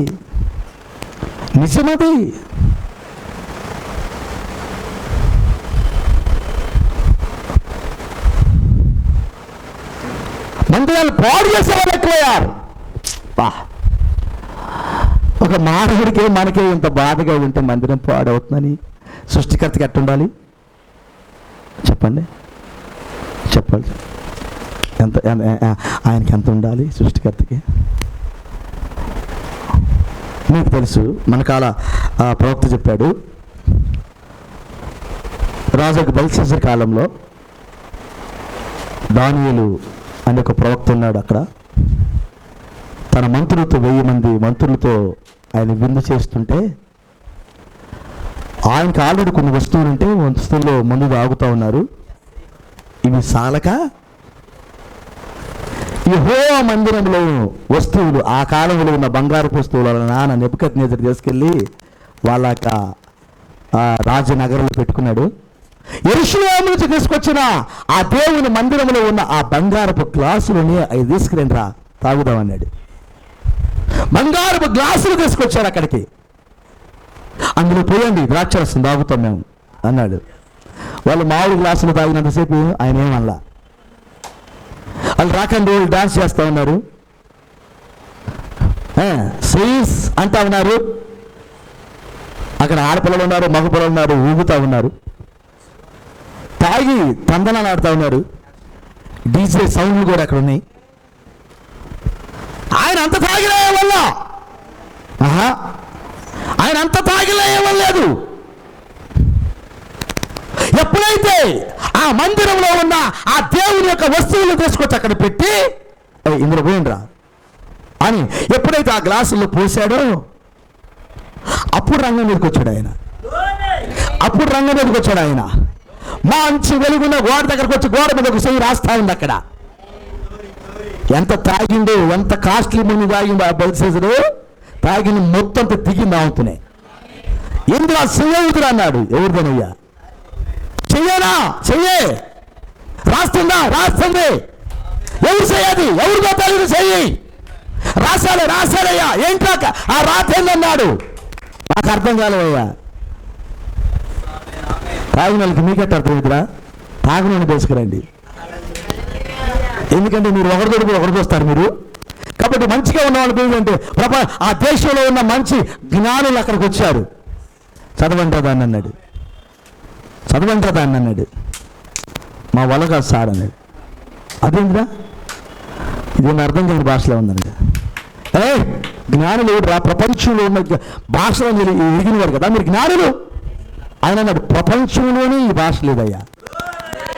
హల్లెలూయా. అంటే ప్రపంచంలోనే ఈ భాష లేదు. ఒకవేళ వ్రాత కలిగిందైతే కొన్ని భాషలకి లిపి లేదు. కొన్ని భాషలకి లిపి లేదు. వాళ్ళు మాట్లాడితేనే అర్థమైంది. లిపి లేదు అంటే రాయలేము దాన్ని. ఒకవేళ రాత కలిగిన ఉంటే అవన్నీ మా దగ్గర ఉన్నాయి. 6000 భాషలు ఉన్నాయి. వ్రాత కలిగిన భాషలన్నీ మా దగ్గర ఉన్నాయి. వాటికి మేము ఖచ్చితంగా అర్థాలు చదువుతాం. నీకు నెలకాయం చదువుతావు నీకు, కానీ దీనికి లిపి లేదయ్యా, అక్షరాలు లేవు. దీన్ని మేము చదవలేవయ్యా అన్నాడు. మేధావులు అందరూ వచ్చి చేతులు ఎత్తేసారు. దిగిన మొత్తం మరల ఎక్కినోడికి పోయండి 2 గ్లాసులు ఇంకా. ఎందుకంటే మైండ్ పని చేయట్లేదు. పోయండి. ఎందుకంటే మైండ్ పని చేయనప్పుడల్లా నువ్వు ఒక పెగ్ వేసుకుంటే కొంచెం ప్రశాంతం ఉంటుంది. బార్ షాపులు పెరిగిందే దానికోసం. ఏంది వీడికి మైండ్ బాగుండదు, అందుకని ఇంకొక పెగ్ వేస్తాడు. మరి పెగ్ వేస్తే ఇంకో బాటిల్ కావాలిగా, ఇంకో బాటిల్ కావాలిగా. మరి అందుకని బార్ షాపులు ఒకటే తగ్గ సరిపోద్ది. కానీ పెరిగిపోయినాయి. వాడు దేశంలో ఉన్న ముందంతా అది పెట్టిందేమో. పోయండి రా తాగుతున్నాడు. అప్పుడు ఇంటికి నుంచి ఫోన్ వచ్చింది. హల్లెలూయా. రాజా కలత సింగారు అంటే ఏదో రాజు కలత సంగతి ఏంటి అసలు? కలత సింగారా? సింగాను. అందుకే నేను 2 పిగ్గులు వేసుకుంటున్నా. కలత సందకు, కలత సందకు. హల్లెలూయా. ఈ రాక్ అండ్ రోల్ డాన్స్ అంతా ఆడుతుంటే 1000 మంది మంత్రులు ఉంటే రాణిగారు ఇంటికి ఆడున్నట. రాణిగారు అక్కడ లేదు. అనాలి ఒక మాట, ఏమండి నేను కూడా వస్తానండి అక్కడికి, ఆ సరదాలో నేను కూడా ఉంటాను అనాలి. రాణిగారు అక్కడ లేదు. రాణిగారు ఇంటికాడ ఉంది. దేవుని స్తోత్రం. ఇక్కడే ఉన్నారా? ఈ రాక్ అండ్ రోల్ డాన్స్ ఈ చెడిపోయి ఈ సంఘ శాఖల్లో రాణి లేదు. హల్లెలూయా. రాణి ఇక్కడ లేదు, ఈ చెడిపోయిన సంఘ శాఖలో రాణి లేదు, రాణి సపరేట్గా ఉంది. హల్లెలూయా. రాజుభార్య రాణి సపరేట్గా ఉంది. ఫోన్ చేసి చెప్పింది, రాజా కలత సందుకు. ఆ వ్రాతకి జవాబు చెప్పగలిగిన ఒక ఆయన మన దేశంలోనే ఉన్నాడు. అలాగా నువ్వెందుకు కలత చెందుతావు? మన దేశంలో ఉన్నాడు దాని రాతకు అర్థం చెప్పే వ్యక్తి. ఆయన పిలిపించు నీ చెప్తాడన్నాడు. ఎక్కడ? అతని పేరేంటి? మీ నాన్నగారు బాగా వాడుకున్నాడు ఆయన్ని. హల్లెలూయా. ఆయన పేరు దానియేలు. ఆయన పిలిపించు, అతను ఆ వ్రాతకు అర్థం చెబుతాడన్నాడు. ఆయన పిలిపించాడు, చదివాడు. ఆయన మనే టేకల్ ఉపాసిన్ అన్నాడు. అయ్యా దాని అర్థం ఏంటి అన్నాడు. చెప్పేసాడు అర్థం. ఈ రోజే చచ్చిపోతున్నాం, అది అర్థం. ఇది నేనేం చెప్పలేను ఇప్పుడు. ఈ రోజే చచ్చిపోతున్నాం అన్నాడు. రాజు అన్నాడు దానికి. ఆయన ఇచ్చిన బహుమానం ప్రకారంగా ఆయన మెడలో వేశాడు ఆ బంగారపు గొలుసు. హల్లెలూయా. ఏదో విలువైన చేశాడు. ఆయన సన్మానించాడు. సంపద. ఆహా, నేను అనుకున్నాను అతను అర్థం చెప్పిన తర్వాత ఈ రోజే నువ్వు చచ్చిపోతున్నావు అని. కానీ రాజాజ్ఞ నేను చచ్చిపోవటం ఏంటి? తీర ఈ మెరక ఉంటే దాని మెరక పోయేది. చంపలేదు. రాజుకు ఆయన తాత్పర్యం చెప్పగానే అతడు నోరు మూతబడింది. ఈ రాత్రి చచ్చిపోతున్నావు అనగానే మరణానికి స్వాగతం పలికాడు. దాని అర్థం ఏంటి? ఎంత సేటుగా దేవుడి అభిషేకం అక్కడికి దిగింది. బా, దేవుడు రంగం మీదకి వచ్చాడు అక్కడికి. ఎందుకు ఆయనకి అంత కోపం వచ్చిందంటే ప్రవక్త అంటాడు, దేవుని పాత్రలో పోసుకొని తాగాడు. దేవుని పాత్రలో పోసుకొని తాగాడు. మందును దేవుని పాత్రలో పోసుకొని తాగాడు. హల్లెలూయా. ఈ డినామినేషన్ లో ఎంతమంది లోపల వాడు ద్రాక్షరసం పోసుకొని తాగినా దేవుడు ఏమండంట, తన భార్యలో భాగమైన వారి లోపలికి కానీ వస్తే, తన భార్యలో భాగమైన వారు. హల్లెలూయా. ఆహా, తన భార్యలో భాగమైన వారు ఉన్నారు ఇక్కడ. తన భార్యలో భాగమైన వారు. హల్లెలూయా. వాళ్ళ శరీరాన్ని ముట్టుకున్నావా? ఖబర్దార్. వాళ్ళ శరీరం ముట్టుకుంటే నేను సహించను. అది మినీ పేకిలి అర్థం. ముట్టుకున్నావా? సార్ ఏంటి ఆ పాత్ర అంత గొప్పదా? అది ప్రత్యేకమైన పాత్ర. అది నాలో నుంచి వచ్చిన భాగం. అది హల్లెలూయా. నువ్వు ఎవరిని ముట్టుకున్నా నేను ఊరుకుంటా, కానీ ముట్టుకుంటే ఊరుకోను. హల్లెలూయా. ఏంటి ఈ పాత్ర యొక్క గొప్పతనం? మందిరం బాగు చేయాలి అని యెహోషుకు తాత్పర్యం పుట్టినప్పుడు, మందిరం బాగు చేయటానికి ఆయన రంగం మీదకి వెళ్ళినప్పుడు అసలు ఇది ఎలా పాడైందో చూశాడు ఆయన. ఎవరు వాడుకున్నాడో చూశాడు ఆయన. ఆ యొక్క అతల్య దాని యొక్క కుమారులు దాన్ని ఎలా వాడుకొని బయలుదేవతకు ఉపయోగించారో చూశాడు ఆయన. ఎలా చెడిపోయిందో చూశాడు ఆయన. దీన్ని బాగు చేయటానికి లేవీయులను యాజకులను పిలిచాడు అక్కడికి. ఇది దేవుడి మందిరం, ఇది దేవుడి భాగాలు. ఇవి దేవుడి భాగాలని వాడుకోవటానికి నువ్వెవరురా అని ఆయన రంగం మీదకి వచ్చాడు. హల్లెలూయా.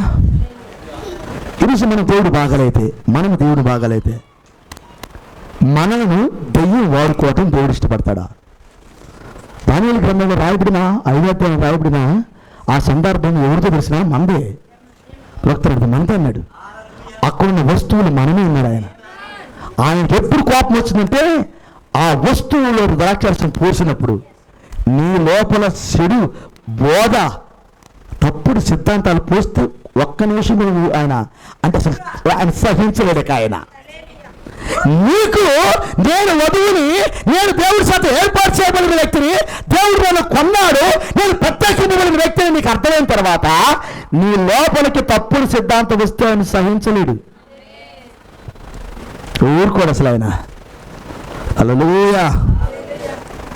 ఏంటంటే నీ గొప్పతనం, గొప్పతనాన్ని ఆలోచన చేసినప్పుడు మీరు రాత్రి ఒక వాక్యం ధ్యానం చేశాం మేము. కొంచెం వాయిస్ మెసేజ్ మేము పరమగీతాల మీద పెడుతున్నాం, వినండి.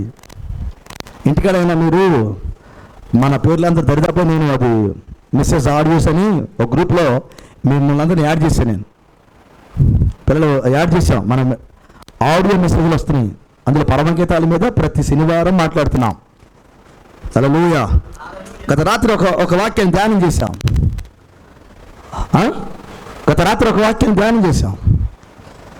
పరమగీతాల 6వ అధ్యాయం 5వ వచనం ధ్యానం చేశాం. ఏముంది అక్కడ? పరమగీతాల 5వ అధ్యాయము 6వ అధ్యాయం 5వ వచనం. నీకు కనిపిస్తున్న నా మీద ఉంచకము, అది నిన్ను వశపరుచుకును. దీని మీద మాట్లాడుకున్నాం రాత్రి. ఈ ఒక్క మాట మీద 1 గంట నరేం మాట్లాడాను దగ్గర. నీకు కనిపిస్తున్న నా మీద ఉంచుకో, అది నిన్ను వశపరుచుకున్నది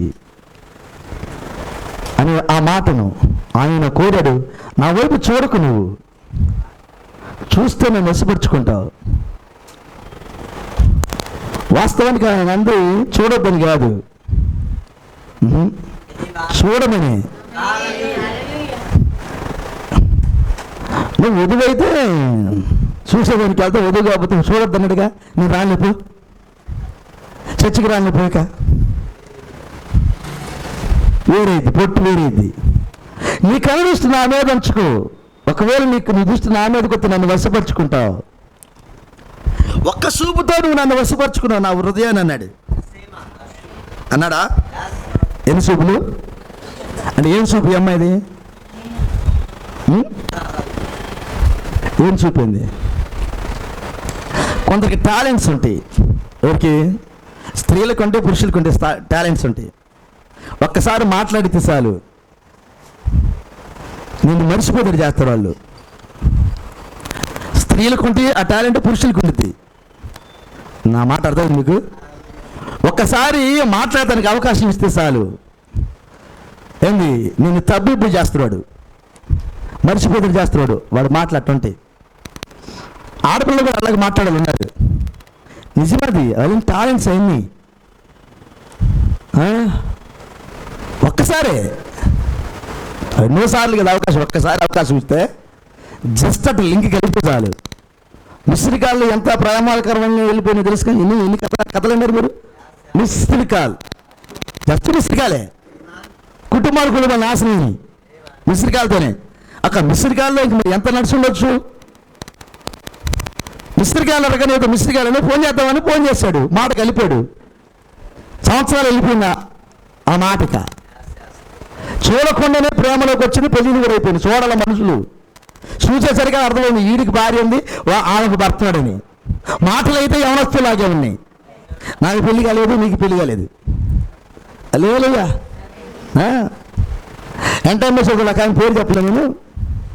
ఈయనకి పెళ్ళి 4 పిల్లలు. పెళ్లి కాని అమ్మాయితో మిస్డ్ కాల్. ఇది కూడా పెళ్లి కాడికి వెళ్తే తేడా వచ్చి ఎంక్వైరీకి వస్తే ఈయనకి 4 పిల్లలు ఉన్నారు. వాళ్ళ పాస్టర్కి ఫోన్ చేసి ఈయన ఒకటి చేశాడు.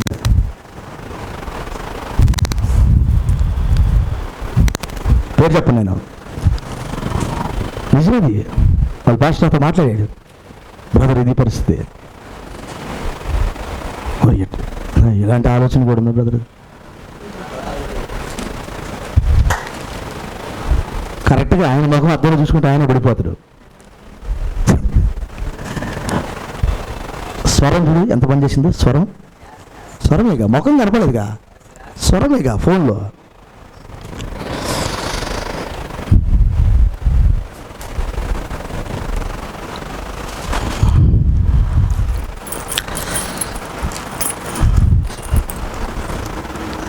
ఒక్క చూపుతో నువ్వు నన్ను వశపరుచుకున్నావు అన్నాడు. ఏం చూపు అసలు అది? కానీ అక్కడ ఏమన్నాడు వాడు? అసలు నన్ను చూడగాక నువ్వు చూస్తే వశపరుచుకుంటావు అన్నాడు. నేను దాని మీద మాట్లాడే రాత్రి. ఏనండి అసలు ఈ వధువు చూపు ఎంత గొప్పదిక.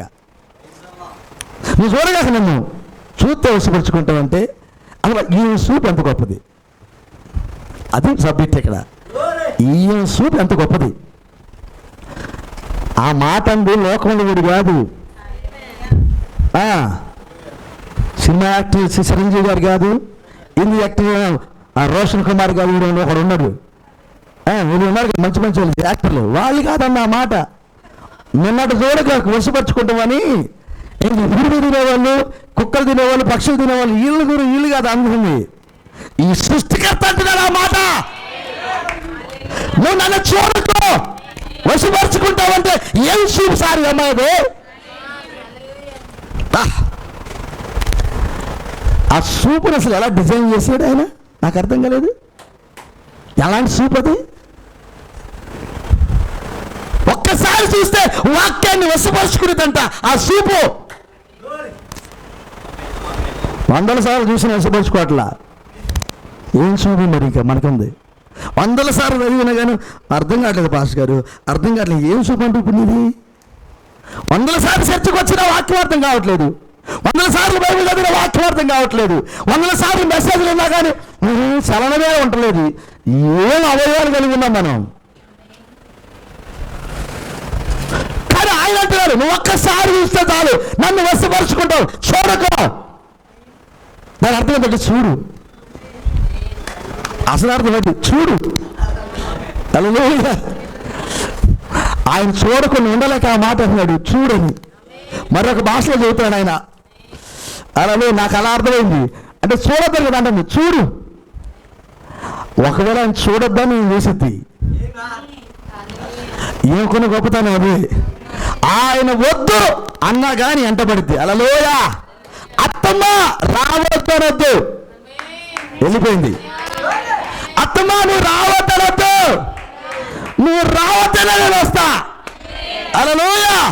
నీ దేవుడే నా దేవుడు, నీ జనమే నా జనం. నువ్వు ఎక్కడ చచ్చిపోతే నేను అక్కడ చచ్చిపోతా. మరణానికి ఒక డిసైడ్ అయింది ఆమె. ఇక వద్దంటే ఆడుండి ఇక ఆగు అంటే ఆగిద్దా? ఎందుకని ఆగని ఆగదిక. అప్పుడు నయ్యేమాటది నాతో రావడానికి అమ్మాయికి మనసు కుదిరింది అనుకుంటా. ఇక నేను అడ్డుపడితే నన్ను కూడా నెట్టేటట్టు ఉంది. హల్లెలూయా. ఆల్రెడీ బ్యాగ్ ఎత్తుకుంది, బుధాన్ని తగిలించుకుంది. నేను కానీ వద్దంటే పక్కన నెట్టి ముందు నడిచేటట్టుంది. కాబట్టి నేను వద్దన్ను. వధువు ప్రత్యక్షతది, వధువు బయలుపాటు అది, వధువు కరుణయ్యి, వధువు వినే స్వరమది. హల్లెలూయా. మందిరము పాడైపోయింది అన్నప్పుడు ఆ కథలు చూసి అక్కడ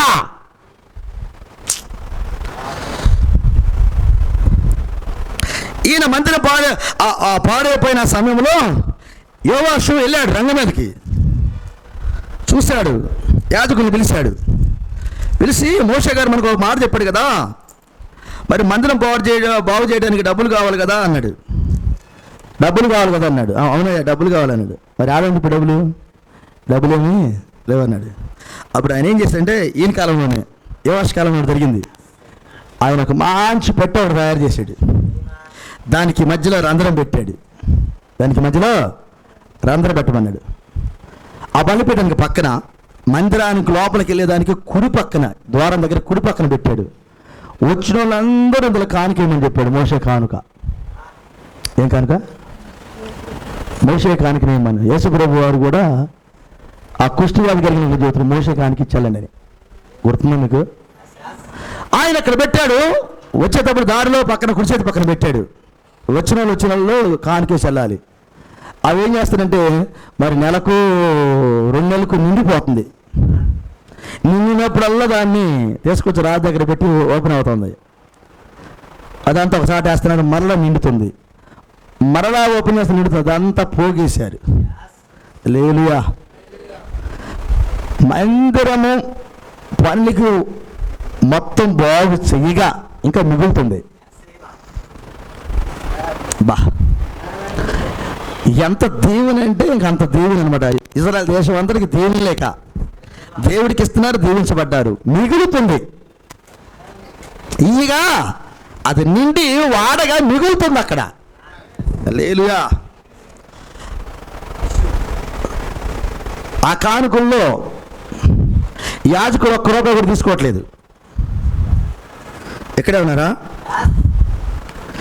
ఆ కానుకలో ఒక్క రూపాయి కూడా యాజకులు తీసుకోవట్లేదు.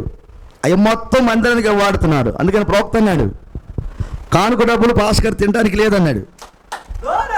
కానుకల డబ్బులు పాస్కర్ తింటారు, మీరు ఇచ్చే కానుకలు ₹1 కూడా మేము తీసుకోం, మేమే ఖర్చు పెడతా ఉంటాను. ఆదివారం రోజు ఇక్కడ ఏ ఖర్చు అంతా నేనే పెడుతున్నా. దేవుడి కృపది, నేను పెట్టాను అంటాను కూడా నేను అర్హులు గాను. తండ్రిని అది ఇచ్చిన ఆయన ఇచ్చిన దయది.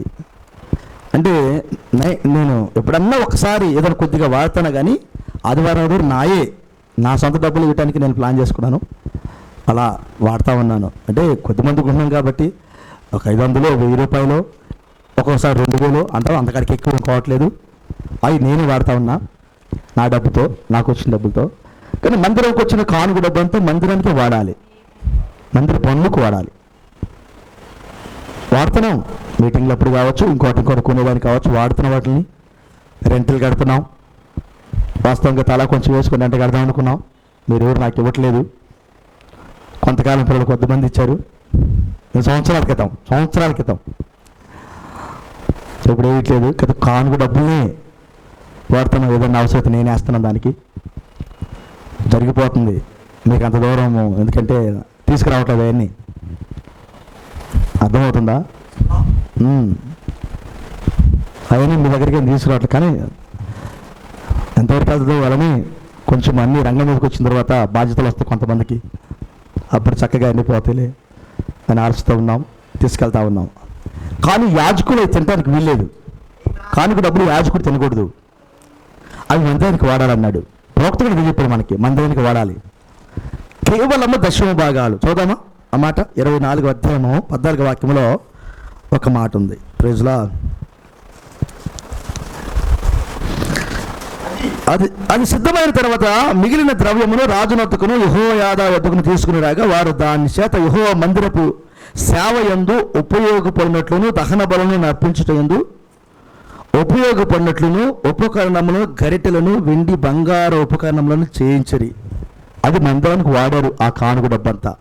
కింద ఒక మాట అంటాడు ఆయన, ఏంటంటే యెహోయాదా ఉన్న దినములను హల్లెలూయా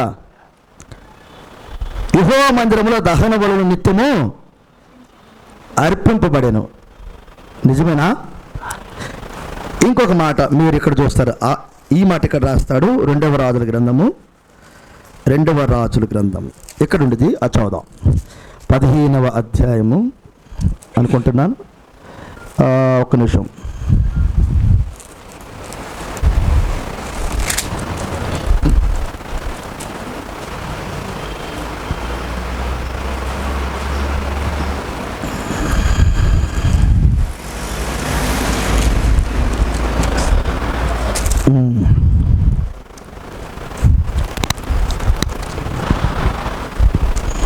గ్లోరీ హల్లెలూయా.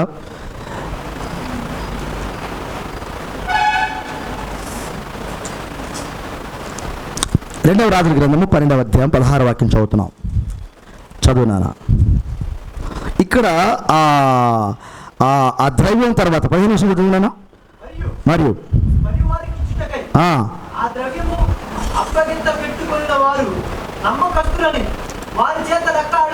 అదంతా వాడారు, అదంతా పైన ఉండేది, అదంతా ఓకే. అపరాధ పరిహారార్థ బలుల వలన, పాప పరిహారార్థ బలుల వలన దొరికిన సొమ్ము యెహోవా మందిరములోనికి తేబడలేదు. అది యాజకులుగాయను 10వ భాగాలు యాజకులకు అప్పగించాడు. ఆ బలుల ద్వారా వచ్చిన ఏదైతే ఉన్నదో అది మందిర ధనంలో తీసుకురావట్లేదు. ఎక్కడ ఉంటుంది? అది యాజకులకు అప్పగిస్తున్నారు. వాళ్ళ పనికి జీతం అది. హల్లెలూయా. యాజకుడు 10వ భాగాల ద్వారానే బ్రతకాలి.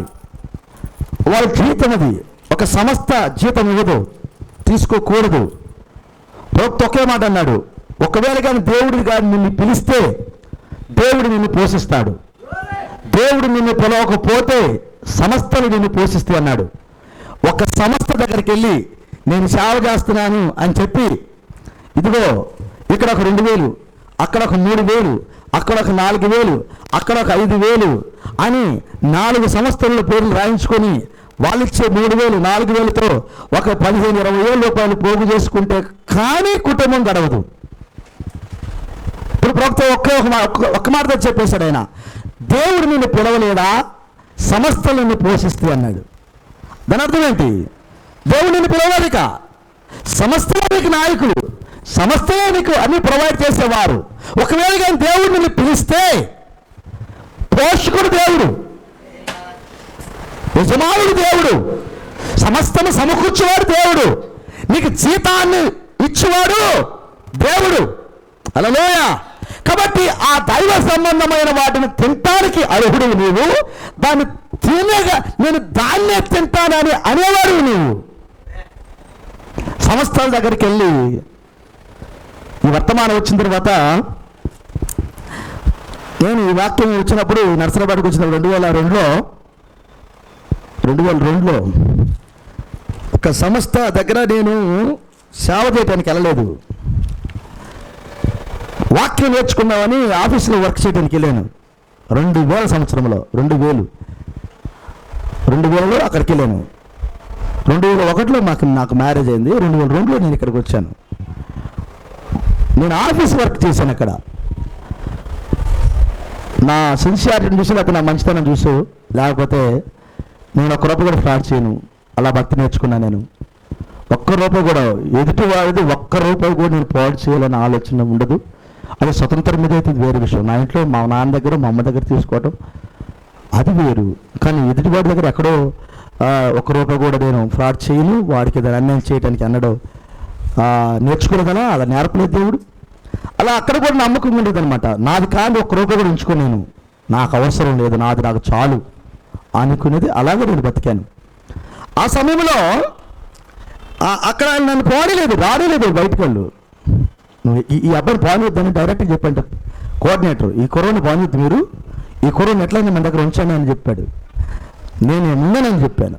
ఉండనని చెప్పి నర్సరాబాద్కి వస్తే నాకు వాళ్ళు వస్తువులు ఒక్కరోజు చాలా ఇస్తే, నేను అన్ని సంవత్సరం తర్వాత మొత్తం అప్పగించే వాళ్ళకి నేను ఇస్తే, ఆయన అన్నాడు, అరే టీవీఎస్ ఒకటే, టీవీఎస్ షాంపూ అదొక్కటే ఆయన తీసుకున్నాడు కొత్తగా, అది మిగిలినంత సేవ చేస్తాను కాబట్టి ఉంచుకోరా అన్నాడు.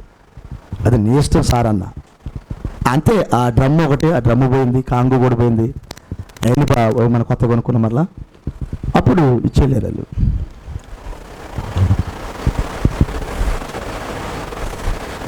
ఇక్కడికి వచ్చిన తర్వాత నేను ఎప్పుడైతే ఈ వర్తమానం విన్నానో, ఈ వర్తమానం నా దగ్గరికి వచ్చిందో, వీళ్లతో నాకు సహవాసం ఉండకూడదు. నాతో పాటు కోఆర్డినేటర్ అయ్యాడైనా, అతను అన్నాడు, నువ్వు ఇప్పుడైనా రా, నేను ఒక డిస్ట్రిక్ట్ కోఆర్డినేటర్ పంపుతా అన్నాడు.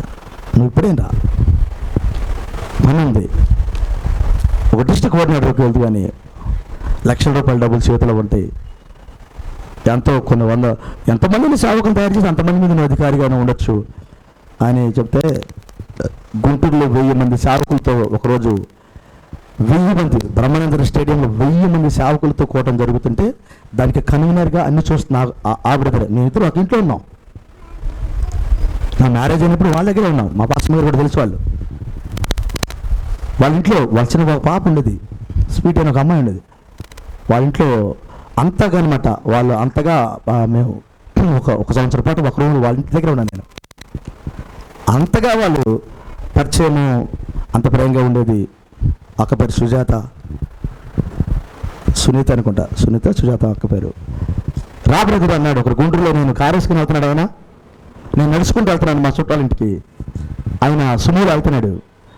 సుమూన నేను కార్ చేసి వెళ్ళిపోయింది, అల్లంత దూరం వెళ్ళి ఆపి రివర్స్ వచ్చాడు. అర్థం దించాలిగా అన్న చూసి, అబ్రో ఏంది ఎక్కడున్నా అన్నాడు. మా చుట్టాలు ఉంటే వెళ్తున్నానన్నా, చిన్న పని ఉంది అన్న. అట్లాగని అన్నాడు. బ్రహ్మానంద స్టేడియంలో కూటం జరుగుతుంది, 1000 మందితో సేవకులు, నువ్వు రా, నువ్వు తప్పకరా, నువ్వు ఒక డిస్ట్రిక్ట్ ఏదైనా కోఆర్డినేటర్కి వెళ్తున్నా, ట్రైన్ మించిపోయింది లేదన్నాడు. ఆయన సంతోషించుకోరు, సరేలే వస్తాలన్నా ఆయన కొద్దిసేపు మాట్లాడి అన్నారు, వెళ్ళిపోయారు. నేను వెళ్ళాను, కోటానికి కూడా వెళ్ళాను. నేను దానికి బ్రహ్మానంద స్టేడియంలో ఉన్న కోటాన్ని కూడా వెళ్ళలేదు. అర్థమైందా భాష? ప్రవక్తలు నిన్ను దేవుడు పిలిస్తే దేవుడు నిన్ను పోషిస్తాడన్నాడు. నాకు అర్థమైంది, వాళ్ళ దగ్గరికి వెళ్తే ఒక 5,000 ఇస్తారు, 10,000 ఇస్తారు, ఏ అవకాశాన్ని ఇస్తారు, అంతకాడికి ఏమి ఇస్తారు? ధనమే ఇస్తారు వాళ్ళు. ఏంటి కానీ వాళ్ళు వాక్యాన్ని ఇవ్వలేరుగా. నా విలువైన సమయం అంతా అక్కడ పోయిద్దిగా, నా విలువైన సమయం అంతా పోయిద్దిగా. నాకు వాక్యాన్ని ఇవ్వలేదు వాళ్ళు. కానీ ఇక్కడికి వచ్చిన తర్వాత నాకు ఏమి ఇచ్చాడంటే, నాకు డబ్బులు ఇచ్చాడని అసలు ఈ దిగులు లేదు. ఈ రోజు కూడా చర్చి లేదని దిగులు లేదు. మీరు నమ్ముతారు నమ్మరు, ఈ రోజు కూడా చర్చి లేదు, దిగులు లేదు నాకు ముందు. కానీ మిమ్మల్ని చూసినప్పుడు బాధ వస్తుంది నాకు. ఒక బాధ ఉంది లోపల. ఏముందంటే, అరే ఈ పిల్లలకు ఒక గూడు ఏర్పాటు చేయలేదన్న బాధ ఉంది. అది రంగం మీదకి వచ్చింది. నా యాత్ర నేను ముగించే సమయంలో ఆ జీవం ముందుకెళ్ళాలంటే ఒక గూడు ఉండాలి, అక్కడ ఈ పిల్లలు రెడీ అవుతారు అని ఆలోచన వచ్చింది. నాకు చేతనంత వరకు నాకు సహాయపడాలి, ఒక గూడు వేస్తే పిల్లలు రెడీ అవుతారు, అక్కడ రెడీ చేయొచ్చు అనే ఆశ. ఎందుకంటే దీనిని కూడా ఆయనే ఇస్తాడుగా, ఇంకంతలో వేరే ఆలోచన లేదు, ఆయనే సమకూరుస్తాడు. హల్లెలూయా. అలా విశ్వాసం మీద బ్రతికేటట్టు చేశాడు ఆయన. ఒక సేవకుడి యొక్క పోషణ అంతా దేవుడే తీసుకుంటారన్నాడు. అది రుచి చూస్తున్నాం ఈ రోజున, మేము ఎటు నుంచి వస్తున్నాయో నా సాక్షి నాకు తెలుసు. నాకు జరిగిన అవమానాలు నాకు తెలుసు, నా చెవులతో ఎన్నాయో నాకు తెలుసు, నన్ను ఎలా చూశారో నాకు తెలుసు, నన్ను ఎలా అన్నారో నాకు తెలుసు, అవన్నీ నాకు తెలుసు. కానీ అక్కడే నన్ను కనపరిచాడు ఆయన, అక్కడే నన్ను హెచ్చించాడు మమ్మల్ని. ఎక్కడైతే మమ్మల్ని చిన్నచూపు చూశారో అక్కడే మమ్మల్ని హెచ్చించాడు దేవుడు. గర్వపడటానికి కాదు, దేవుడి కార్యాలను చెప్పటానికి, దేవుడిని పరిచయం చేయటానికి. హల్లెలూయా. ఎక్కడ ఉన్నారా? దేవుడు యొక్క సేవకులు దేవుని మీద ఆయనే మన యజమానుడు, ఆయనే మన జీతం. ఆయన అన్నాడు, లేవీయులతో అంటాడు, మీకు స్వాచ్యాలు వద్దన్నాడు. మరి అందరిలాగా మాకు భూములు లేకపోతే అంటే నేనే మీకు స్వాచ్యం అన్నాడు. భూమి నేనే, బంగారం నేనే, జీతం నేనే. నీకేం కావాలి? 10 ఎకరాల పొలం కావాలా? 10 ఎకరాలు నేనే. 10 లక్షల బ్యాంకు బ్యాలెన్స్ కావాలి నీకు? ఒక 50,000 రూపాయల జీతం కావాలి నీకు? జీతం నేనే. నీకేం కావాలో నేనే, నీ పిల్లలకి అన్నిటికీ ఎట్టు చెట్టు నేనే అని చెప్పాడు ఈ లేవీయులతో. అందుకని ఆ మందిరంలో ఉన్న కానుక డబ్బులు వాళ్ళు ముట్టుకోలేదు, అవి దేవుడి పనికి వాడేశారు వాళ్ళు. మరి కేవలము దేవుడు క్రమములో యాజకులు నియమించి మాత్రమే తీసుకున్నారు వాళ్ళు. దేవుడు నిన్ను దీవించుగాక. ఇది కూడా అదే చెప్పిన ప్రవక్త మనకి, దేవుడు నిన్ను పిలిస్తే నిన్ను ఆయన ఖచ్చితంగా పోషిస్తాడు, సంరక్షిస్తాడు. ఈ డ్యూటీ ఏంటంటే చక్కగా ఆయన మందిరానికి కావాల్సిన వాటిని సమకూర్చు. Praise the lord. ఇక్కడే ఉన్నారా? కృప కలుగును గాక. ఒక మాట చెప్పిన ముగిస్తారు, మన సమయం అయిపోతుంది అనుకుంటున్నాను నేను. 2వ దినవృత్తాంతం అక్కడికి వస్తున్నాం మనం. ఒక మంచి ఆలోచన. Glory to God. ఈయనేమి సమకూర్చాడు. ఆమేన్. 2వ దినవృత్తాంతాలు 24వ అధ్యాయం 15 వాక్యం చదువుతున్నాం. యెహోయాదా దినములు గడిచిన వృద్ధుడై చనిపోయాను. అబ్బా, అతను చనిపోయినప్పుడు 130 ఏండ్ల వాడు, 130 సంవత్సరాలు బతికాడైనా. అతను ఇశ్రాయేలులో దేవుడి దృష్టికిని తన ఇంటి వారి దృష్టికిని మంచివాడే ప్రవర్తించాను గనుక జనులు దావీదు పట్టణమందు రాజు దగ్గర అతను పాతి పెట్టేది. అబ్బా, రాజ సమాధి తోటకి ఈయన తీసుకెళ్లారు. అరుదుగా జరుగుతుంది. రాజులు పెట్టే స్థలాలు పెట్టడం అంటే చిన్న విషయమో కాదు. కొందరు రాజులు కూడా ఆ సమాధుల దగ్గరికి వెళ్ళాలా, మీరు చదువుతారు. కొందరు రాజులు ఆ సమాధుల దగ్గర తీసుకెళ్ళి, ఎందుకంటే వాళ్ళ ప్రవర్తన బాగలేక, వాళ్ళ జీవితాలు బాగలేక, రాజులు అయినప్పటికీ రాజుల దగ్గర సమాధులు చేయలా, బయట పెట్టారు తీసుకెళ్ళి వాళ్ళని. ఇక్కడ పెట్టడానికి అర్హుడు కాదురా అని తీసుకెళ్ళి బయట పెట్టారు.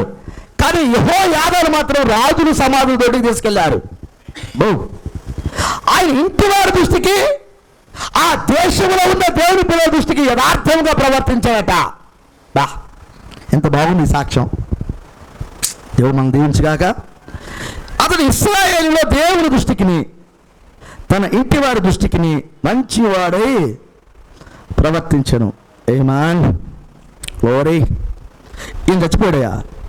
యెహోయాదా చనిపోయిన తర్వాత యెహోయాదా అధిపతులు వచ్చి రాజుకు నమస్కరింపగా వారు రాజు మాటకు సమ్మతించను. జనులు తమ పితరుల దేవుడైన యెహోవా మందిరమును విడిచి దేవతా స్తంభములకును విగ్రహములకు పూజ చేసి వారు చేసిన ఈ అపరాధము నిమిత్తము యూదా వారి మీదకి యెరూషలేము కాపురస్తుల మీదకి కోపము వచ్చెను.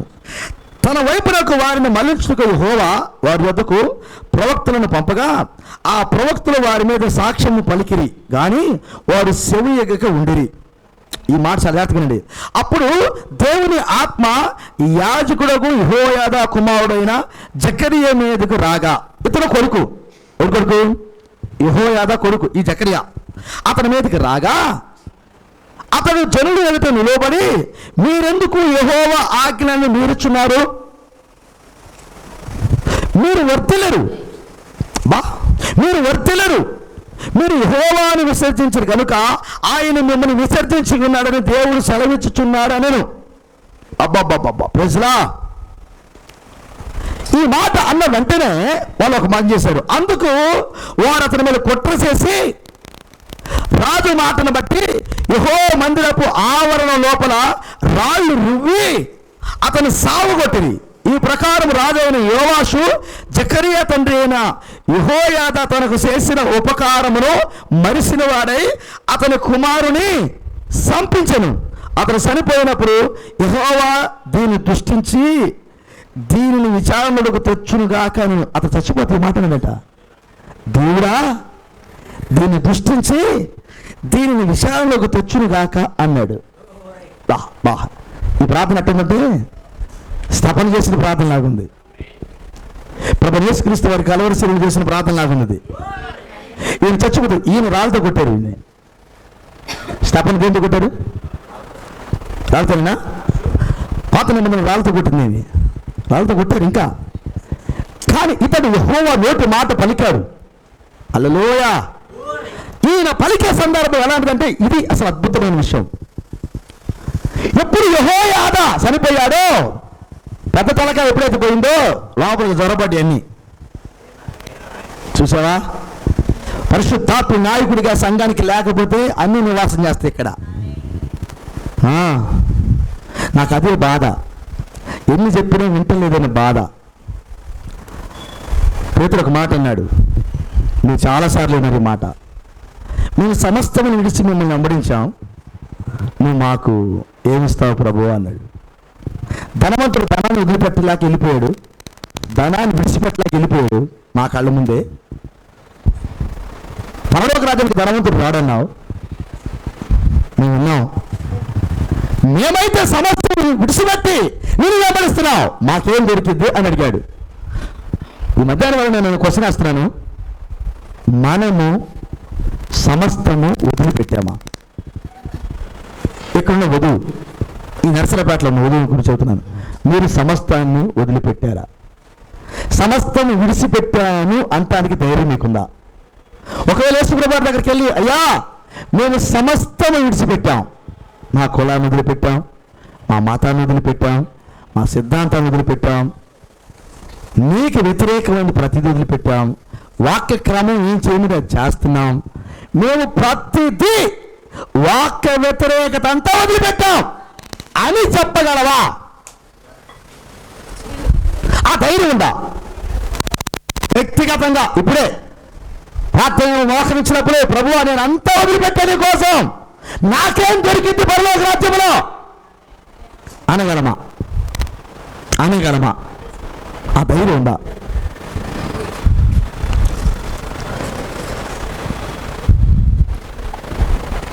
పోనీ ఈ జకరియా చేసిన ప్రార్థన చేయగలవాడు? యెహోయాదా కుమారుడు జకరియా ప్రార్థన చేస్తున్నాడు. చచ్చిపోయేటప్పుడు ఆయన రాళ్ళతో కొట్టారు. రాళ్ళతో కొడుతుంటే ప్రాణం పోతుంది. పోయేటప్పుడు దేవుడు వైపు తిరిగి అంటున్నాడు, ప్రభువా దీనిని మీరు దృష్టించండి, దీనిని యెహోవా దీన్ని దృష్టించి దీనిని విచారణలోకి తెచ్చునుగాక. విచారణలోకి తీసుకురండి. ఇది ఒక రోజున విచారణలోకి తీసుకురండి. ఎందుకు ప్రార్థన చేశాడు ఆయన? ఏం చేశాడు అసలు? ఆయన చేసిన కార్యం ఏంటంటే, ఇశ్రాయేలు జనులందరూ వాళ్ళ నాన్న చచ్చిపోగానే విశ్వవిడితనానికి తిరిగారు, పాపము చేయటానికి వెళ్ళిపోయారు. ప్రవక్తలను పంపితే, అక్కడ ఏం రాబడిందంటే ప్రవక్తలను పంపితే, చదువు మాట 19వ వాక్యం, తన వైపునకు వారిని మళ్ళించుటకు యెహోవా వారి వద్దకు ప్రవక్తలను పంపగా ఆ ప్రవక్తలు వారి మీద సాక్ష్యము పలికిరి కానీ వారు చెవి ఎగ్గకుండిరి. ప్రవక్త వచ్చి మొత్తుకున్నా వినలా. ఎంత కఠినం అది! దెయ్యానికి ఎంత బలం దొరికింది! యెహోయాదా 130 సంవత్సరాలు ఆ ఇశ్రాయేల్ ఆ యూదా జనులో ఉండగా ఏ వ్యక్తి వచ్చి మాట్లాడలా. తాను రోషం కలిగి ఆయన జీవించాడు. రాజు కూడా ఆయన మాటకి లోబడ్డాడు. దైవ కార్యాలు జరుగుతుంది. మందిర నిర్మాణం అయిపోయింది. చక్కగా మందిరాలు కట్టుకున్నారు. ఆయన ఎప్పుడైతే రంగం నుంచి వెళ్ళిపోతున్నాడు, ఏం లోపలికి దూరిని పరిశుద్ధాత్మ నాయకుడికి లేకపోతే మన పరిస్థితి అంతే. సంఘానికి పరిశుద్ధాత్మ నాయకుడికి లేకపోతే మన పరిస్థితి కూడా అంతే. ఒక వ్యక్తికి పరిశుద్ధాత్మ నాయకుడు కాకపోతే మన పరిస్థితి అంతే. ఒక వ్యక్తి పరిస్థితి అయినా, ఒక సంఘ పరిస్థితి అయినా నాయకుడు ఆయన లేకపోతే దయ్యాలు చొరబడతాయి. చొరబడవా? ప్రవక్త వచ్చి మొత్తుకున్న చెవులకు బాటలా. బైబిల్ ఒక మాట, ఎన్నిసార్లు చెప్పినా కానీ లోపడకపోతే ఏమవుతామంట? హఠాత్తుగా చచ్చిపోతామన్నాడు. ఎన్నిసార్లు చెప్పినా లోపడకపోతే, ఎన్నిసార్లు చెప్పినా వినకపోతే, ఎన్నిసార్లు చెప్పినా కానీ ఆలోచన చేయకపోతే, ఎన్నిసార్లు చెప్పినా కానీ నీ జీవితాన్ని చక్కబెట్టుకోకపోతే, ఎన్నిసార్లు చెప్పినా దైవ శరీరానికి లోపడకపోతే, విధేయుడు కాకపోతే నష్టం జరిగింది. మరణం. అట్లాగే అలా కూడా ఉంటారా? అలాంటి ఆత్మ పనిచేసిందా? ఇక్కడ ఏం జరుగుతుంది? ప్రవక్త వచ్చి చెప్పారు, వాళ్ళు బహుగా పలికారు, ఇది తప్పు పలికారు. వినలా ఒక్కరు కూడా ఆయన మాట వినలా. చివరిగా దేవుడు ఏం చేశాడంటే, అప్పుడు దేవుని ఆత్మ యాజకులకు యెహోయాదా కుమారుడైన జకరియా మీదకు రాగా అతడు జనుల మీద నిలబడి, మీరెందుకు యెహోవాను మీరుచున్నారు? ఇది ఆయన ప్రసంగం. యెహోయాదా కుమారుడు జకరియా కొడుకు రంగం మీదకి వచ్చి దేవుని ఆత్మత మీదకి రాగానే ఆయన సమాజంలోకి వచ్చి కాగేస్తున్నాడు, మీరెందుకు దేవుని ఆజ్ఞలు మీరుతున్నారు? ఏలియానట అన్నాడు, ఎంతకాలము 2 తలపుల మధ్య ఉంటారు? ఎంతకాలము దేవుని బయట నిలబెడతారు? ఎంతకాలము దేవుని దుఃఖపెడతారు? ఎంతకాలము మీ ఇంటి బయట నిలబెడతారు దేవుణ్ణి?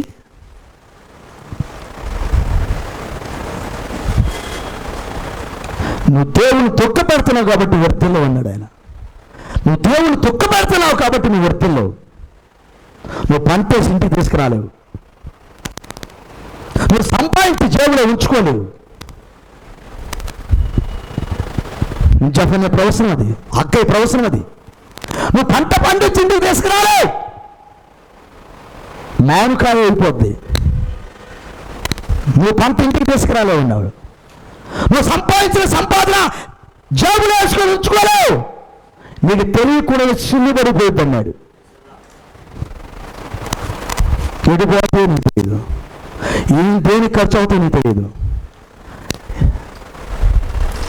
నా దగ్గర నేను 1,00,000 రూపాయలు ఎడిపోయినా అర్థం కాల, ఎడిపోతే నీకు తెలియదు.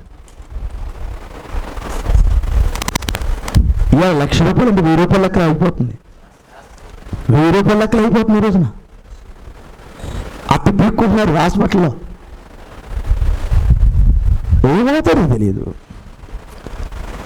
ఆయన అన్నాడు, దేవుడు ఆజ్ఞలు మీరారు, మీరు వర్ధలరు. మీరు వర్ధలు అనే మాట వాళ్ళకి ఎంత కోపం ఉంటుంది తెలిసిన? మేము వర్ధలమా మాకు దీవులు రాకుండా చేస్తావు నువ్వు. ఏం ప్రసంగం చేస్తున్నావు నువ్వు? ఏం ప్రసంగం చేస్తున్నావు? మీ నాన్నకి మాట్లాడారా? ఎంతమంది ప్రవక్తలు వచ్చారు, వాళ్ళు చెప్పుకుని వెళ్ళిపోయారు. నువ్వేమంటున్నావు? అసలు వర్తలు అంటున్నావు. అప్పుడు ఎక్కింది కోపం వాళ్ళకి. రాళ్ళు తీసుకొని చంపేశారు. దీన్ని రాళ్ళు తీసుకొని చంపారు. ఒక పొజిషన్ చెప్పమంటారా? రాళ్ళతో కొడతంటే సమ్మతించింది రాదట. నాకు అది చదువుతుంటే మైండ్ తిరిగి, ఇన్ని సంవత్సరాలు వాళ్ళ నాన్న పిల్లగాడిని తీసుకెళ్ళి 6 సంవత్సరాలు ఇంట్లో పెంచి 7 సంవత్సరాల వయసులో రాజును చేసి దేశమంతటితో మాట్లాడి రాజరికాన్ని నేర్పి భక్తిని నేర్పి మందిరాన్ని గురించిన ప్రత్యక్షత ఇచ్చి అనేక విషయాల్లో అతను రాజుగా గొప్పని చేస్తే దేవుని మాట రంగం మీదకి వచ్చినప్పుడు కనీసము ఆలోచన చేయకుండా అతను చంపడానికి అనుమతి ఇచ్చాడు. దీనే అతను చంపడానికి అనుమతి ఇచ్చాడు సార్. అతనే చంపాడు సార్. అక్కడ అతని మాట చొప్పున చంపారు. జకర్యాని చంపుతుంది యోవాషే, ఆయన మాట సెలవిచ్చారు, చంపేశారు రాళ్ళతో కొట్టి. అందుకే ఆయన ప్రార్థన చేశాడు, యెహోవా దీన్ని దృష్టించి విచారణలోకి తీసుకురా. బాబా ప్రజలా, నా బోత రక్తం కుక్కలు లాగుతుంటే నా బోత అన్న మాట యెహోవా అన్నాడు, నీ రక్తం కూడా కుక్కలు లాగుతాయి. ఈయన ప్రార్థన చేస్తున్నాడు, దృష్టించయ్యా, విచారణలోకి తీసుకురా అనగానే దేవుడు ఆ మాట విన్నాడా? విచారణ ఎవరి మీదకి వచ్చింది తెలిసిన? యోవాషు మీదకి వచ్చింది. విచారణ యోవాషు మీదకి వచ్చింది. మీరు చదవని తర్వాత విచారణ యోవాషు మీదకి వస్తే యెహోయాదా కుమారుడైన జకర్యాను చంపినందుకు యోవాషు మీద అతనితో ఉన్నవారు కుట్ర చేసి ఇంట్లోనే చంపారు. ఇతను రోగయ్యాడు. ఇంట్లోనే చంపేశారు. ఎవరిని బట్టి? జకర్యాను చంపిన దాన్ని బట్టి చంపేశాడు దేవుడు. ఏమి నేర్పుతుంది ఈరోజు మనకు పాఠం?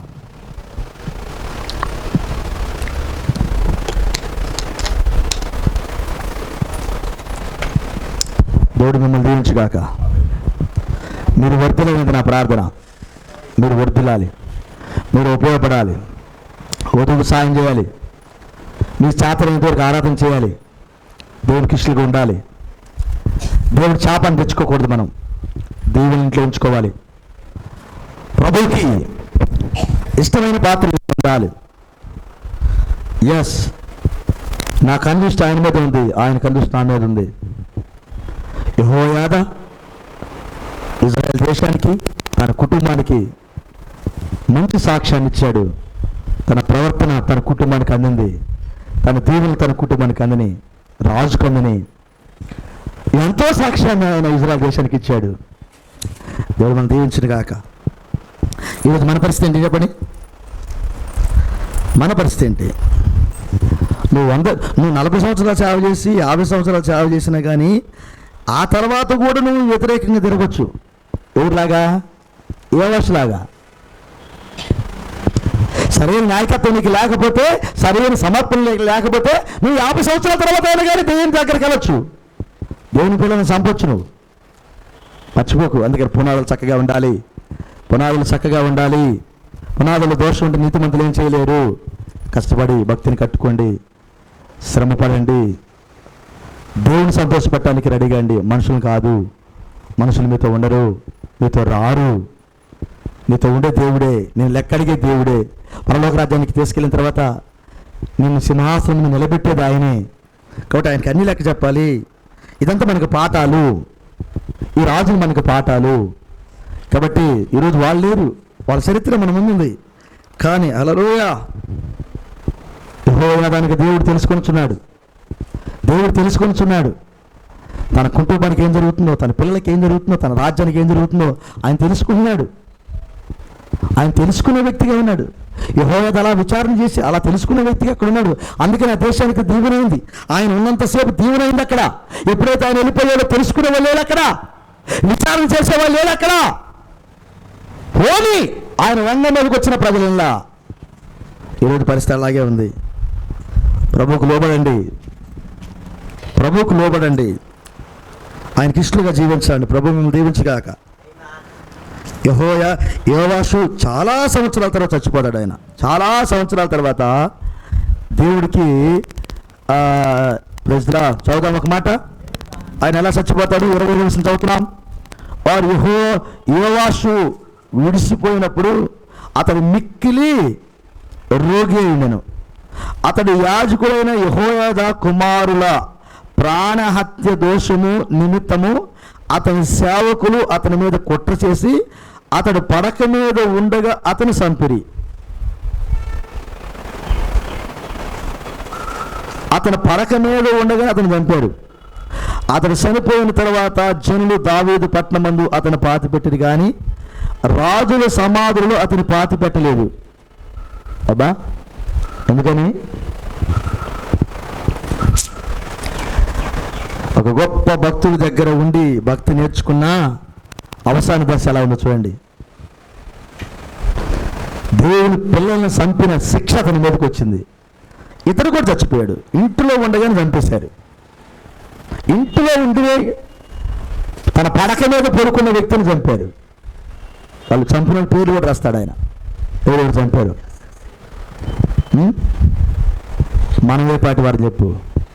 మనమేపాటి వారం. మరి మన జీవితాల సంగతి ఏంటి? దేవుడు మమ్మల్ని దీవించుగాక. అయ్యా, మందిర విషయంలో నీ ఆసక్తి ఎలా ఉంది? నీ ఆసక్తి ఎలా ఉంది? మందిర పని విషయంలో, సంఘ విషయంలో నీ ఆసక్తి ఎలా ఉంది? వ్యక్తిగతంగా నీ ఆసక్తి ఎలా ఉంది? వ్యక్తిగతంగా తన సాక్ష్యాన్ని కాపాడుకున్నాడు. దేశానికి తన సాక్ష్యాన్ని ఇచ్చాడు. తన బిడ్డలకు తన సాక్ష్యాన్ని ఇచ్చాడు. యెహోవా రాజుకు వాక్యాన్ని అందించగలిగాడు. ఎంత గొప్ప సేవ సార్ అది. 130 సంవత్సరాలు ఆయన ఎంత సాక్ష్యం అది. యెహోవా అది. ప్రభు మన అరితి దీవించుగాక. మరి ఈ పరిస్థితుల్లో మరి ప్రభు కొరకు నిలబడే పిల్లలు ధనులు, వారు వర్ధిల్లుతారు. వాక్యం ఎవరింట్లో ఉండితే వారు వర్ధిల్లుతారు. మర్చిపోవద్దు. నేను ఇందాక మాట చెప్పి మీకు గుర్తున్నా, నువ్వు వాక్యాన్ని ఇంటికి తీసుకెళ్ళు. నేను ఎత్తుక్కుంటే దేవుడు వస్తాడు. వాక్యాన్ని ఇంటికి తీసుకెళ్ళు. పోతా ఎత్తుక్కుంటూ వస్తాడు. మీరు ఈరిన బరిగొడ్లను కొనుక్కున్న వాళ్ళు తీసుకెళ్తారు. చూశారు మీరు? బరిగొడ్లు సూడి మిసినప్పుడు ఏంటి బిడ్డలు పడతాయి. ఆ బిడ్డను ఏం చేస్తారంటే సైకిల్ మీద ఒక గంపలో ఆ దూడని ఆ గంపలో పెడతారు. ఆ గంపలో కూర్చొని పెట్టి దాన్ని కడతారు పడకుండా. ఈ సైకిల్ నెట్టుకుంటూ వెళ్తా ఉంటాడు. ఇక ఈ బిడ్డ వెనకాల ఈ గేదె పరిగెడతా ఉంటుంది. ఇంక తోలే పని లేదు. తోలరక. ఎందుకని? మామూలుగా అయితే అది అడిబీకిది బీకిది. ఇక ఎప్పుడైతే ఆ బిడ్డని వెనకాల కట్టుకుని సైకిల్ మీద ఆయన నెట్టుకుంటూ వెళ్తా ఉంటాడో, నా బిడ్డ నా బిడ్డ నా బిడ్డ అనుకుంటూ దాన్ని ఎంత వెళ్తా ఉంటుంది. భక్తి అంటాడు, వాక్యాన్ని ఇంటికి తీసుకెళ్ళు, దేవుని ఇంటికి పరిగెత్తుకుంటూ వస్తాడు. నువ్వు ఎక్కడ ఉంటే అక్కడికి వచ్చేస్తాడు ఆయన. నువ్వు గుడిసెలో ఉన్నా గుడిసెలోకి వస్తాడు ఆయన. అరలోయ నువ్వు అద్దెంట్లో ఉంటే అద్దెంట్లోకి వస్తాడు ఆయన. అసలు నీకు ఇల్లే లేదు, చెట్టు కిందకే వెళ్తాడు ఆయన. వచ్చాడు ఇప్పుడు ఇక్కడికి. నువ్వేం చేయాలి? వాక్యం ఇంటికి తీసుకెళ్ళానండి. ఫినిష్ అయిపోయింది. వాక్యం ఇంటికి తీసుకెళ్ళు. ఆయన వెతుక్కుంటూ వస్తాడు నిన్ను. ప్రతి కాలంలో ప్రవక్తలు చేసిన పని అదే, భక్తులు చేసిన పని అదే. ఈ కాలం మనం కూడా చేయాల్సిన పని అదే. దేవుడు మనం దీవించును గాక. తలవంచితో ప్రార్థన చేద్దాం. కృప కలుగును గాక. అందరు తల ఉంచుదాం. ఒక్క నిమిషం దేవుడితో మనం మాట్లాడదాం. ఒక్క నిమిషం. చాలా మంచి విషయాలు విన్నాం. అతల్య చనిపోయిన తర్వాత మా తల్లి ఉండగా మందిరం పాడైంది. పాడైన మందిరాన్ని బాగు చేయడానికి యోవాషు రాజు వచ్చాడు. ఒక యాజకుడి యొక్క ప్రేరేపణ, భక్తి జీవితం నేర్పాడు. ఆయన విశ్వాసాన్ని నేర్పాడు. దేవుడు అంత గొప్పవాడో నేర్పాడు. అదంతా దగ్గరుండి చూశాడు యోవాషు. 130 సంవత్సరాలు తన జీవితంలో తన దేశానికి, తన కుటుంబానికి మంచి పరిచర్య చేసే సాక్ష్యాన్ని చెల్లాడు ఆయన. అలాంటి భక్తుడి దగ్గర ఉన్న యోవాషు అవసాన దశలో వాక్యం మీద తిరుగుబాటు చేసి వాక్యమును తీసుకొచ్చిన పిల్లల్ని చంపి తను కూడా హత్య చేయబడి రాజుల సమాధిలో పెట్టబడక బయట పెట్టబడట. అంత నేర్చుకుని కూడా బాబా 7 సంవత్సరాల వయసులోనే దేవుడు గొప్ప కార్యం చేసి తన శత్రువైన అతల్ని చంపి రాజును చేశాడు దేవుడు. గుర్తుందా కొద్దిగా ఆయనకి? నేను చిన్నపిల్లగాడు ఉన్నప్పుడే నన్ను రాజును చేశారు, నాకు రాజరికాన్ని నేర్పారు, నాకు భక్తి జీవితాన్ని నేర్పారు, నాకు ధర్మశాస్త్రాన్ని నేర్పారు. నేను ఎంతగానో ఈ దేశానికి ఉపయోగపడాలి, చచ్చిపోయిన వాడిని పడక గదిలో పెట్టుకొని నన్ను పెంచారు. నేను ఈ పని చేయొచ్చునా? తన కుటుంబ సభ్యులను చంపొచ్చునా? యెహోవా నామం పేరిట వచ్చిన వ్యక్తిని నేను చంపొచ్చునా? దేవుడు అభిషేకించిన బిడ్డలను నేను చంపొచ్చునా?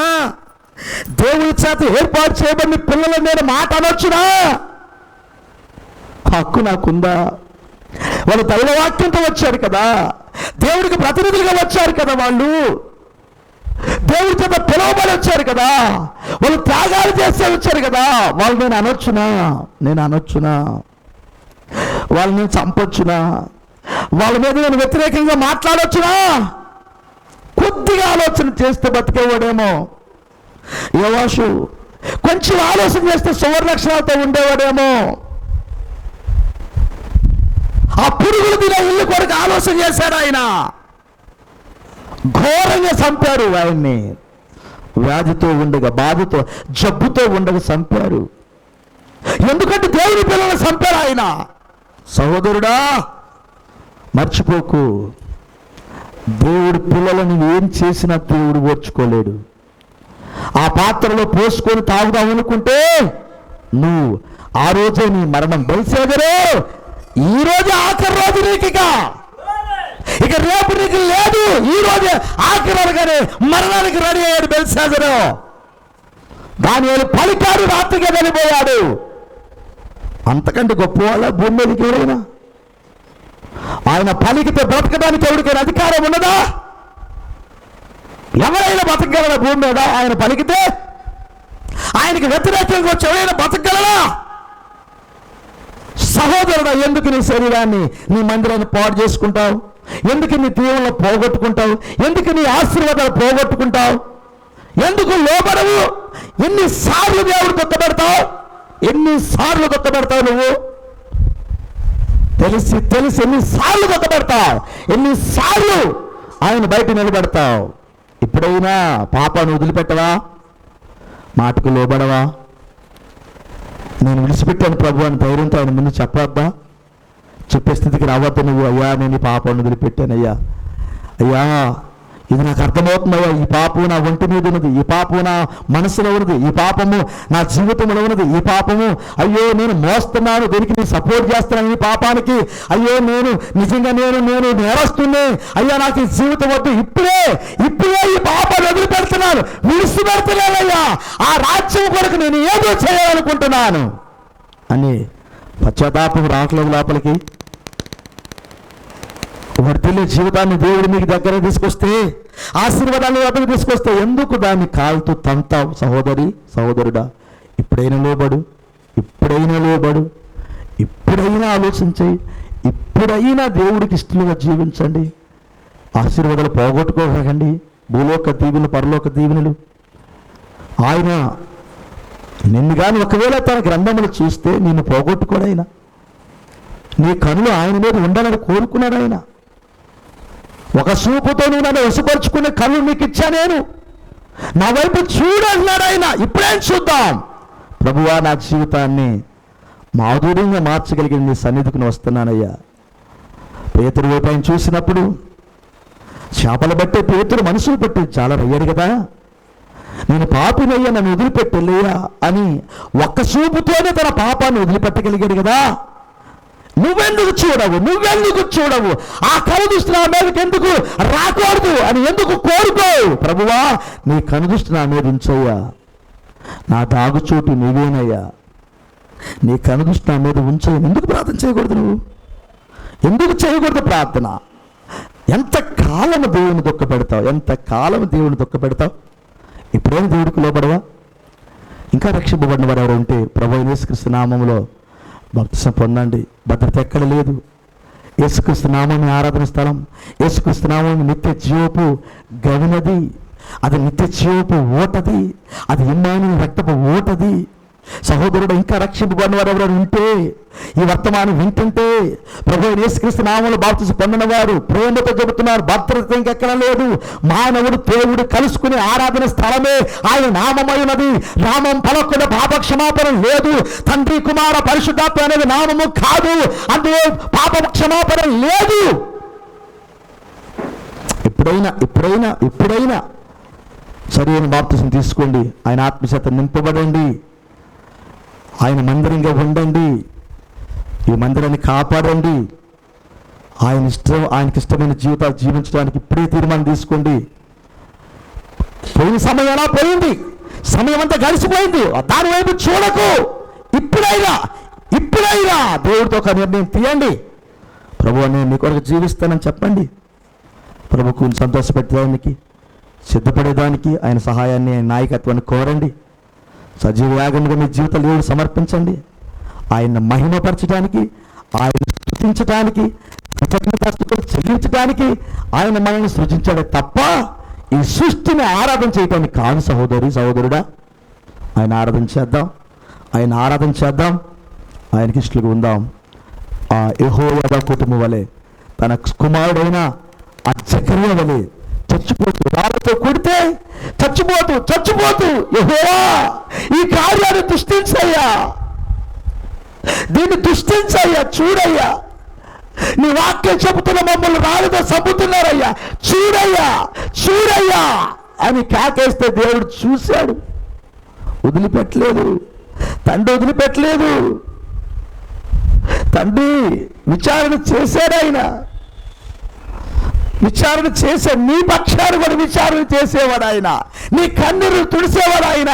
నీ ప్రార్థనకి జవాబిచ్చేవాడు ఆయన. నీవు ఎన్ని సంవత్సరాలతో కష్టపడుతున్నావో నీ కష్టానికి ప్రతిఫలాన్ని ఇచ్చేవాడు ఆయన. ఓడిపోవు సహోదరి, నువ్వు ఓడిపోవు సహోదరుడా, ఓటమి ఆయనకి లేదు. ఆయన నమ్మిన పిల్లకు ఓటమి లేదు. వాక్యానికి లోబడు, వాక్యాన్ని మహిమపరచు, వాక్యాన్ని ఘనపరచు. నీ కులాన్ని చూడకు, నీ వర్గాన్ని చూడకు, నీ బలాన్ని చూడకు, నీ అంద సౌందర్యాలు, నీ ధనాన్ని చూడకు, నీకున్న టాలెంట్స్ చూడకు. వాక్యానికి లోబడి నువ్వు ఉన్న స్థలములో నీ శరీరాన్ని బట్టి వాక్యాన్ని మహిమపరచు. కృప కలుగునుగాక. ప్రార్థిద్దాం. ఇంకెవరైనా రక్షింపబడినవారంటే తీర్మానం తీసుకోండి. ప్రభువైన యేసుక్రీస్తు నామములో ఇప్పుడే రక్షణ దినం. ఇదే రక్షణ దినం. ఇంకొక సమయం కూడా ఎదురు చూడకు. ఇదే రక్షణ దినం. పాపమును కడుక్కోవడానికి, పాపం ఒప్పుకోవడానికి ఇదే రక్షణ దినం. ఆయన ఆత్మను పొందుకోవడానికి ఇదే సమయం. ఆయనలో సహవాసం చేయడానికి ఇదే సమయం. ఆయనకి ఇష్టంగా ఉండడానికి ఇదే సమయం. ఆయనకి ఇష్టమైన పిల్లలు ఉండడానికి ఇదే సమయం. ఆయన కృప నిరంతరం అంతా ఉండును గాక. ప్రభు కనుదృష్టి మన మీద ఉండగానే మనము అన్ని సరి చేసుకుందాం. రక్తం కిందకి వెళ్దాం. కృప కలుగును గాక. ప్రార్థిద్దాం. నమ్మదగిన స్తుతి స్తోత్రములు ఈ మంచి సమయాన్ని బట్టి వందనాలు ప్రభువా. ఈ మంచి సమయాన్ని బట్టి అయ్యా, ఒక వాక్యము కలిగిన కుటుంబం ఎంత గొప్పదో, అది మేలు చేసే కుటుంబమేనని యెహోయాదా కుటుంబంలో నేర్చుకున్నామయ్యా. తన పిల్లలకి ఆ జీవాన్ని ఇచ్చాడు. ఎంత మంచి భార్య ఉందో ఆయనకి. ఆ గొప్ప యోధుడు 130 సంవత్సరాలు తన సాక్ష్యాన్ని కాపాడుకున్నాడంటే తన భార్య లేకుండా లేదయ్యా. తన భార్య సహకారం ఎంతుందో ఆమె ఎంతగానో ఆయనకి సపోర్ట్ చేస్తూ నిలబడ్డాడు ఉంటాడయ్యా. అయ్యా, ఆ కుటుంబంలో తన బిడ్డలు వారు కూడా వాక్యముతో ఉన్నారంటే నాయనా, ఎంతగా నీ స్వరాన్ని విన్నారు కదా తండ్రి. ఎంతగానో వారు నీ పక్షం నిలబడ్డారు కదా ప్రభువా. అయ్యా, ప్రవక్తల మాటలు పక్కకి వెళ్ళినప్పుడు అభిషేకం పొందుకొని పలకటానికి వచ్చి ఆ దేశానికి వచ్చుచున్న కీడును మాట్లాడారు కదా. చచ్చిపోయినా పర్వాలేదు, మేము వాస్తవం చెప్పాలని, చచ్చిపోయినా పర్వాలేదు, మా ప్రజలకు దేవుని పరిచయం చేయాలి, వాస్తవాలు చెప్పాలని చెప్పి చచ్చిపోయారు కదా రాళ్లతో కొట్టబడి. నీ నామపక్షమున దీవించిన దేవుడవు, ఆ కుటుంబాన్ని సువర్ణాక్షరాలతో గ్రంథంలో రాసిన దేవుడవు, ఆ కుటుంబాన్ని ప్రపంచానికి పరిచయం చేస్తున్న దేవుడవు, ఆ కుటుంబంతో నేను ఉన్నానని చెబుతున్న దేవుడు ప్రభువా. మేము కూడా ఆ రీతికి నిలబడుతుము గాక. మేము కూడా ప్రభువా మందిర విషయంలో ఆసక్తి కలిగి ఉందుము గాక. మేము కూడా ప్రభువా అయ్యా నీ జీవాన్ని ఇతరులకు అందించడానికి అయ్యా తండ్రి, అయ్యా మేము కలిగిన దేవుడే గొప్ప దేవుడు, మేము భూమి మీద ఉన్న ఆయన ఆరాధన చేయట్లేదు కానీ ఈ శరీరము ద్వారా నిన్ను మేము మహిమపరుచుదుము గాక, ఆరాధన చేయుదుము గాకనైనా. మా సంఘానికి అట్టి అభిషేకం దయచే ప్రభువా. ప్రతి యవన బిడ్డను, ప్రతి కుటుంబాన్ని దీవించమని, యా రోగులతో బాగా జ్వరాల టైంలో ఉన్నాం, కృప చూపు దేవా, ఆరోగ్యాలు దయచేయి తండ్రి. నీ వాక్య క్రమములు, నీ పరిశుద్ధాత్మ నాయకత్వంలో నీకు ఇష్టమైన పిల్లలుగా వారికి ఎదిగే కృప దయచేయము. ప్రతి బిడ్డను ఆ రీతిగా దీవించము దేవా. కూడిన బిడ్డలను, రాలేపోయిన బిడ్డలను కూడా దీవించు తండ్రి.